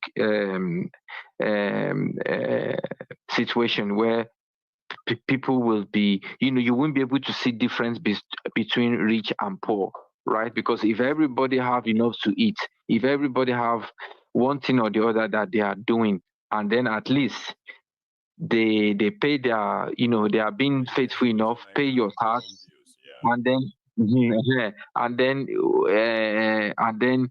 you will be able to have your say. But perhaps maybe because Nigerians are not very good in, they are not they are not consistent enough, or truthful to themselves. I mean, ordinary Nigerians, that okay, if you are meant to be paying your tax, you pay it. That will give you that that boldness to say, you know what, I've had enough, and I need to fight for my rights right now, because I've been paying, my parents have paid, everybody in my family are paying their taxes in their own little way, according to your earnings. Yes, we want justice. We want, accountability. Yes, even those of yes, you who are not paying taxes too, as citizens of the country, and you don't have a job, you too can stand up and even fight the government for you not having a job. You know that? Yeah, but haven't you, I know. Of course, that's yes. But haven't you listen to these ministers and all these people saying that, oh yes, mainly Nigerians are self-employed?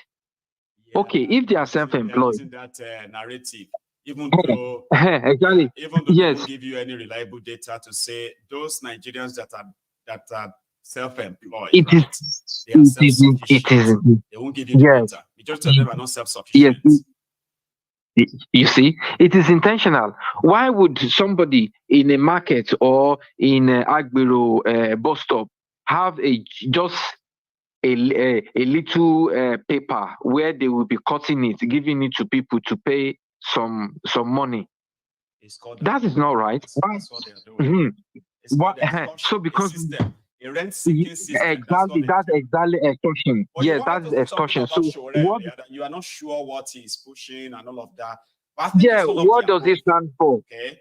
Does it stand for just that revolution that has no base, has no foresight that okay, this is what we're fighting for? You see, you don't have to show it broadly that okay, you are not. Yeah, okay. Hang in there, right? See, Showere's group, even if by any means we disagree with him or we agree with him or not, right? All these your questions, okay, they've been answered here. They are the ones who pushed out that 14-point agenda demand, 14-point demand. Now they are now trying to educate the people about these demands and why people must make sure they happen. So to answer your question, look at this one, right? Number one, in their demand, they are demanding that the 1999 constitution should be replaced with people-made constitution through a sovereign national conference where people are actually going to conduct a national referendum to approve a constitution that represents them for the first time, right? So that simply means that even thiefnubu and his gang, they probably would have to go, okay? But they are not stating it that way. Now, see the number two. This is part of their demand to cut down waste. They said they don't want the Senate anymore. So this protest will demand that no more that. The workers' salary, invest in education and all of that stuff, release Mazin and they have lists of their demand, okay? So now what I now think will probably answer your question in a better way is to say, what is expected after this? Now, if this goes well, government will fall in Nigeria. Is there any plan if things get to that stage? Who are the group of people that will take over from these rogues? I don't think a lot of them plan it that way. And your question is really, really genuine, though. I just thought I should show you that, all right? They have agendas, but what about the conclusion? You know, we have the stats. Probably some people have an idea of the middle. Who knows what the finishing will be? Do we have the finishing plan? If this criminal government and all of them run away and crash, what kind of people will take over from them? What kind of Nigeria would you have then? So make we not start waiting, we not finish. Because me, I don't think ahead. What would be the end goal? Showore would love to see some of these guys arrested and tried for their crimes. I am 100% sure of that. Okay? However, what is the end goal should be your question, Baba. Okay? Which I don't know. Right. Well, to be honest, I didn't see in Kenya right now. In Kenya, if Ruto goes now, the deputy president is going to be sworn in straight away. The way they run their own system, their republic in Kenya, right? The vice president and the president, they are actually from two different groups. A coalition bring them together. So, in that regard as well, the transition to another government where election will be held will have to take place in 90 days. You see, that process is there. Now, if we have to alter this and face this so criminals once and for all, when the entire establishment falls, there cannot be a lacuna. You know that. There cannot be a vacancy. So what is the plan? I'm asking openly because I don't know, Baba, and I think you know too. Well, right? Yeah. Well, to be honest, I did not. I wasn't aware that it was Showore group provided that list because it was after you spoke about that particular list that I started watching. It wasn't long ago. So now I can. Yes. Okay. Yeah. So now that but who, because sometimes when we look at it, Showore is like, to be honest, Nigeria is so, people are so confused in Nigeria. Even the youths themselves, they don't know where they belong. You see, they are so confused that they don't know, are we, sometimes they will say we are Nigerians, sometimes then another, we are Yoruba, so Nigerians are so confused so badly that they don't know the way forward, and then we don't aggravate that confusion. We need clarity. People need clarity, and that is why on this platform, when we found out something, we should share them, and those who knows better as well should also share, because the reason why people are watching is that they need clarity. Yes, but with the momentum, when during the election and then after the election, when it is already shown clearly that this election was, something was wrong with it, isn't that clarity enough to say, look, this is enough is enough? So obvious then, and the remnant of that division from their charity is still existing today, right? And in fact, it is what we are about to see. We didn't even forget all those divisions and possibly put their heads together now. See, Baba, there are so many factors that could make this impossible to happen, right? And the reason why we have to we are pointing all of this out right now is to make sure that everyone, a lot of people watching us today, witness what happened in their last year charade, okay? And some of them have come to realize that they would probably should have done more. Now, here is those who planted those divisions, the hateful rhetorics, right? They are back at it. So we must do everything to make sure that, they are not as effective as they were last year. Yes. So have you noticed? I mean, to me, I understand this simple English that these people normally throw at Nigerians, especially when it comes to the president or the government has made necessary arrangements to they will say it put in a way that to provide measure to alleviate the anger, the hunger. Yes, the lack of food or something like that. So they never come out straight. They never tell her, okay, which local government is this place? This is the address of where you're gonna go. Provide your ID or whatever for each family. You can collect this. All these details have to be stated, but nothing like that. If truly they are alleviating hunger by, at least we will say, okay, they are doing something, isn't it? But it is all lies. You get what I mean? Like, see, some people need to understand that this platform that is pointing out all these vices is because there are victims of all of these decisions. There are victims that are left, and they are human beings. They are Nigerians right there, okay? See, if I see them actually do it right, I will come here and share it with everyone and say, and people will be like, even though Nigerians will be like, wait, what is this? Is this what they should be doing? There are people that will say, well done, but we hope they do more and remain consistent about it. It's just unfortunate that when we expose this, some other people feels like we are doing it just because we want to tarnish the image of Nigeria. Nigeria get image, Baba. They don't have, well, they have this. Let me go take another one. You're welcome. You're welcome. All right, then. Have a good you too. Cheers, man. Nice one. Now, I am going to take, hang on, I think, okay, I can still take 2 more calls. Here is one. Hello there. My brother, one name. One name, Osita. Yeah. You are awake. How are you this morning, Baba? God bless you for all you do. Amen. You are the light of the jungle. Thank you. Everybody has to listen to you. It is not just me that said that. Mazen Nnamdi Kanu once said that too. Anyway, my brother, Sita. As regards to this protest, let's be frank and candid. We have had series of protests in Nigeria, and at the end of the day, we went back to the status quo. They are evil.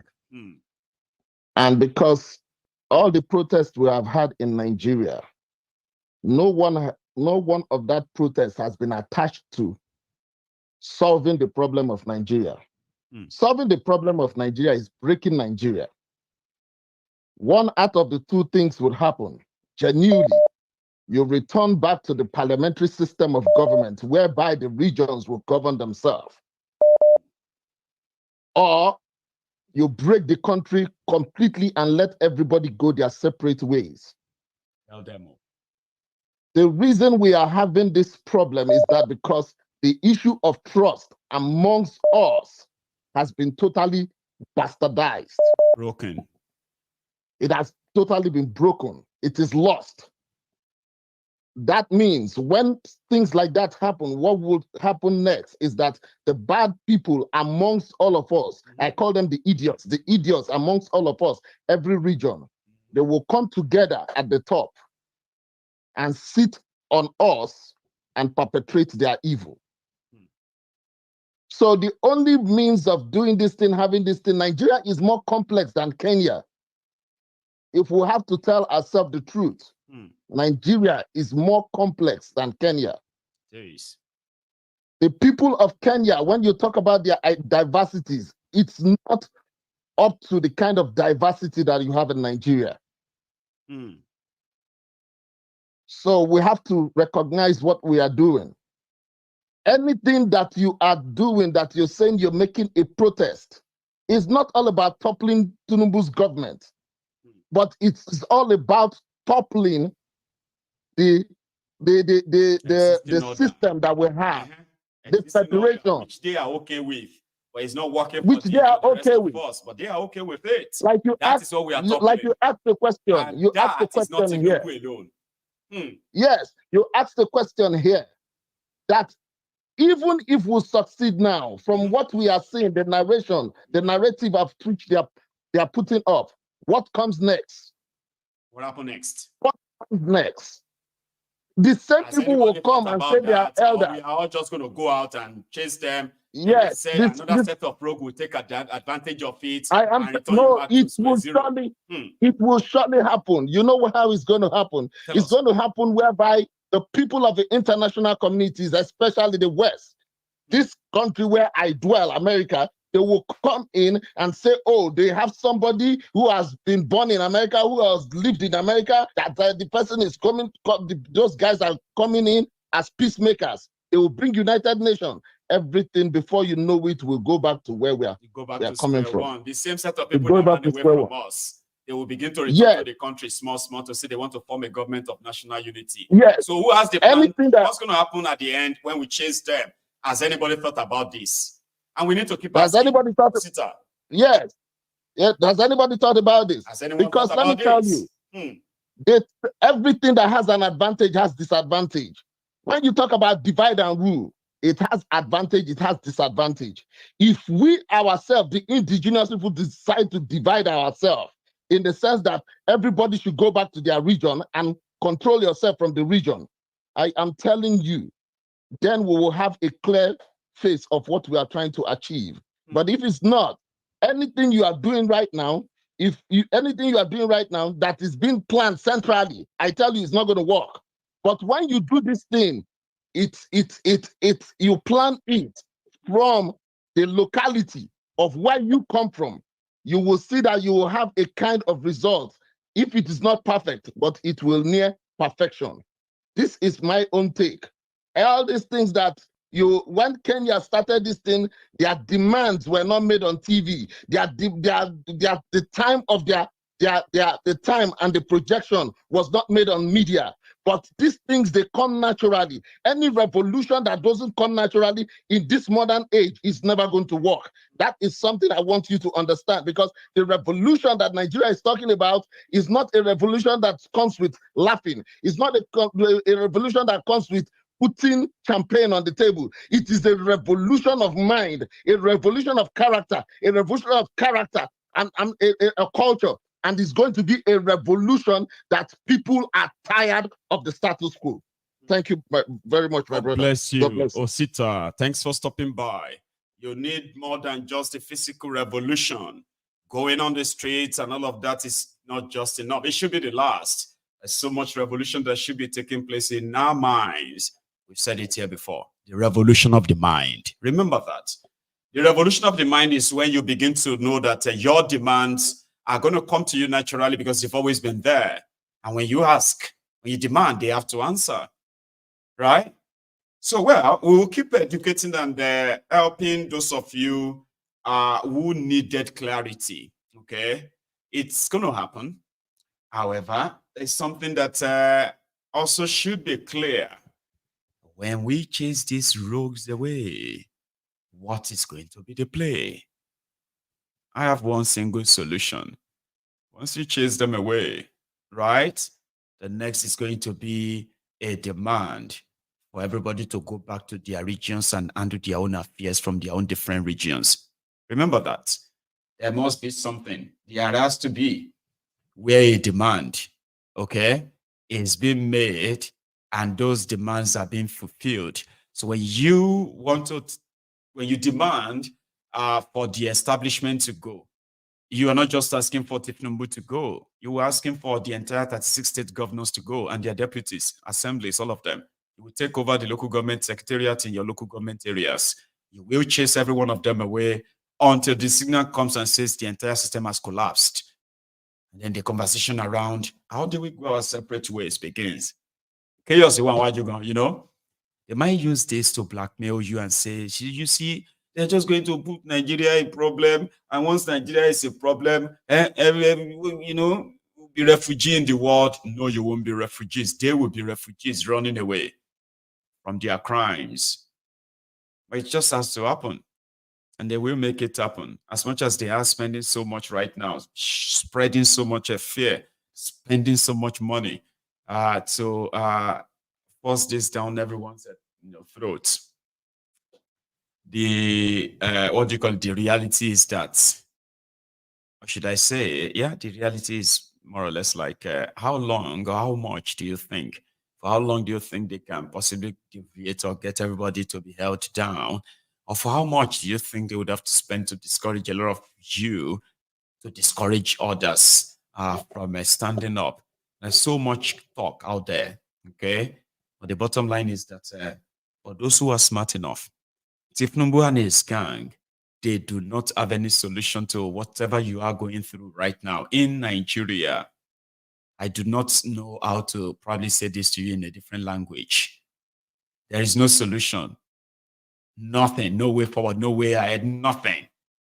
They expect you to try to cope, live with it, get used to it, and then pray to God that this won't kill you. That is the solution. Wait for when they will bring you your own rice or maybe your own 500 naira every 3 months. And they do not have any solution. And if anybody tells you it is too early, they are working on it. Yeah, 1 year cannot repair this. Nobody is asking them to turn Nigeria to a better place within a year. We are saying they do not have any plan at all. Don't you get it? They do not have any progressive plan that can take any of you out of this mess. You will be deep. See, you'll be deeper into it if you don't stop them. They will make you stop them, though. They will. And thank you so much, by the way, for your time. I think I'll wrap it up now. See you later, and that will be later this evening, where I'm going to come back and tell you that the United Arab Emirates, UAE, the government of UAE, they've come out and said, no, no, no. We did not demand $10,000 from anybody's account. We did not increase the visa fee to 680,000. Ask your government who is making all these announcements. The visa ban on Nigerians remain, except if you are one of those political class or the elites.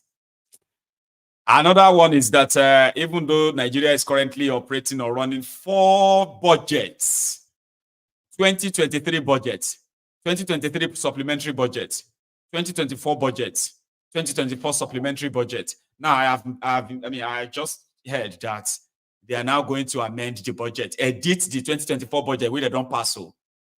Edit time and add extra 6.2 trillion naira to it. Okay. 2 aircraft, 2 private jets for me, 1 Mudu Gari for you. 21 billion mansion for me. A cup of rice for you. Eje. Nǹkan tó ń pè ní pálásá ìyà. Ẹ better prepare. Ìyẹn ló ń pè pé múra sílẹ̀, ẹ kú ojú lọ́nà.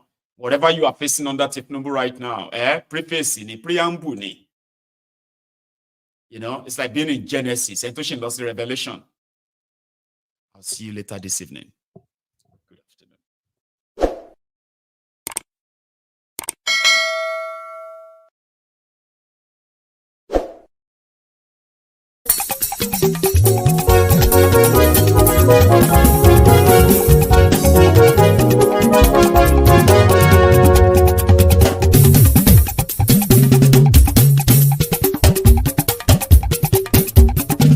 Maiyegun làwa mọ̀ làmọ̀ tó dòdòdò. Maiyegun Diary, Maiyegun number 1.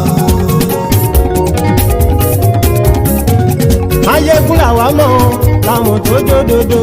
Maiyegun Diary, Maiyegun number 1. Maiyegun ti dé o, ọ̀rẹ́ ara ìlú. Maiyegun Diary, Maiyegun number 1. Lórí Facebook, lórí YouTube. Maiyegun Diary, Maiyegun number 1. Gbogbo bó ṣe ń lọ ni Maiyegun já wa sí. Maiyegun Diary, Maiyegun number 1. Àṣírí ọ̀jẹ̀lú kì í bò níbẹ̀ o. Maiyegun Diary, Maiyegun number 1. Bó bá ṣe eré, àní Maiyegun máa wí. Maiyegun Diary, Maiyegun number 1. Ó sì tún ṣe eré, wàá gbọ́ níbẹ̀ o. Maiyegun Diary, Maiyegun number 1. Maiyegun Diary, Diary political. Maiyegun Diary, Maiyegun number 1. Godfatherism kò sí lọ́rọ̀ Maiyegun. Maiyegun Diary, Maiyegun number 1. Ẹ farabalẹ̀ sẹ́ o kẹgọ́rọ̀ lẹ́nu o. Maiyegun Diary, Maiyegun number 1. Àní Maiyegun làwa mọ̀ tó dòdòdò. Maiyegun Diary, Maiyegun number 1.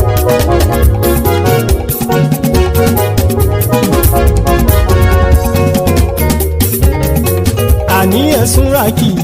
Maiyegun ti dé. Maiyegun ti dé. Ọ̀jẹ̀lú ẹ̀sùn ràkì. Maiyegun ti dé. Àní ẹ̀sùn ràkì. Maiyegun ti dé. Lórí Facebook. Maiyegun ti dé. Àní ẹ̀sùn ràkì. Maiyegun ti dé. Lórí YouTube. Maiyegun ti dé. Àní ẹ̀sùn ràkì. Maiyegun ti dé. Bọ́ bàbá gbé wúrẹ́. Maiyegun máa wí. Àní ẹ̀sùn ràkì. Maiyegun ti dé. Ijó ìgbádìyẹ. Maiyegun máa wí. Àní ẹ̀sùn ràkì. Maiyegun ti dé. Bí presidiot bá rúfin o. Maiyegun máa mi. Àní ẹ̀sùn rà jù. Maiyegun ti dé. Bí gómìnà kówó jẹ. Maiyegun máa mi. Àní ẹ̀sùn rà jù. Maiyegun ti dé. Ọlọ́pàá tí ń gba rìbá. Maiyegun máa mi. Àní ẹ̀sùn rà jù. Maiyegun ti dé. Aṣòfin tí ń rúfin o. Maiyegun máa mi. Àní ẹ̀sùn rà jù. Maiyegun ti dé. Òpùrọ́ olóṣèlú. Maiyegun máa mi. Àní ẹ̀sùn rà jù. Maiyegun ti dé. Ọ̀jẹ̀lú ẹ̀sùn rà kì. Maiyegun ti dé. Àní ẹ̀sùn rà kì. Maiyegun ti dé.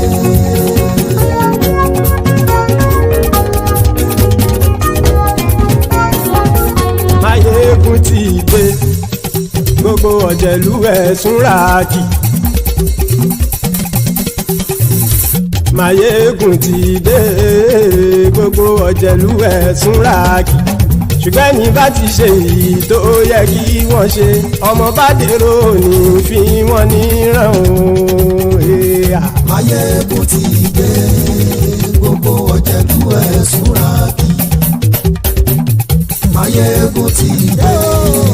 Gbogbo ọ̀jẹ̀lú ẹ̀sùn rà kì. Ṣùgbọ́n ní bá ti ṣe èyí tó yẹ kí wọ́n ṣe ọmọ bá dèrò ní fi wọ́n níran. Wọ́n fowó bẹ́ẹ̀ o Maiyegun ó sọ pé wọ́n ò fẹ́ bẹ̀. wọ́n fowó bẹ́ẹ̀ Maiyegun ó sọ pé wọ́n ò bẹ́ẹ̀ oníkan ṣáàtì ṣe èyí tó yẹ kí wọ́n ṣe fáwọn ará ìlú tó gbé wọn débẹ̀ o àyè. Maiyegun ti dé gbogbo ọ̀jẹ̀lú ẹ̀ súnra kì. Maiyegun ti dé gbogbo ọ̀jẹ̀lú ẹ̀ súnra kì. Ṣùgbọ́n ní bá ti ṣe yìí tó yẹ kí wọ́n ṣe ọmọ bá dẹ́rọ̀ ò ní fi wọ́n níran. Ha! Kì máa yí ṣe eré ọ̀rọ̀ yìí kì í ṣe ẹ̀fẹ̀. Kì máa yí ṣe eré ọ̀rọ̀ yìí kì í ṣe ẹ̀fẹ̀. Ẹni bá ti lè lẹ́bọ̀ lẹ́rù o ọmọ bá dèrò kàṣàyè tú wọn síta. Maiyegun ti dé gbogbo ọ̀jẹ̀lú ẹ̀ súnra kì. Maiyegun ti dé gbogbo ọ̀jẹ̀lú ẹ̀ súnra kì. Ṣùgbọ́n ní bá ti ṣe yìí tó yẹ kí wọ́n ṣe ọmọ bá dẹ́rọ̀ ò ní fi wọ́n níran. Tẹnitẹni ọmọ Maiyegun ọ̀rẹ́ ara ìlú mọ̀mọ́ ni mo fọlọ́run sọ ẹ̀ bá kìlẹ́bù lóòótọ́ olódodo ìlú ọ̀tá ìlú mọ̀mọ́ ni ìwọ ṣá máa ń ṣọ́ra kò sì mọ́ bẹ̀rù bọ́tà ń lè rí bóníṣègùn lé káwọn mọ̀mọ́ fi ṣera wọn ni ó ti dẹrùn tí wọn ò gbọ́dọ̀ sì mọ́ bẹ̀. èèpo ọ̀bọ lọmọ bá dérò tàjẹ́ ò gbọ́dọ̀ jẹ́ ó ti dọba lórí àbínú ẹni kò sì mọ́ bùyà àìsíwọ́lu ní ẹnìkẹ́ ìgbódì ẹyin lábàrá o ó kó ẹni tó bá dán wò á kàmù. Maiyegun ti dé gbogbo ọ̀jẹ̀lú ẹ̀ túnra kì. Maiyegun ti dé gbogbo ọ̀jẹ̀lú ẹ̀ túnra kì o. Ẹni bá ti ṣe yìí tó yẹ kí wọ́n ṣe ọmọ bá dèrò òní fi wọ́n níran o. Maiyegun ti dé gbogbo ọ̀jẹ̀lú ẹ̀ túnra kì. Maiyegun ti dé gbogbo ọ̀jẹ̀lú ẹ̀ súnra kì. Ṣùgbọ́n ní bá ti ṣe yìí tó yẹ kí wọ́n ṣe ọmọ bá dẹ́rọ̀ ò ní fi wọ́n níran.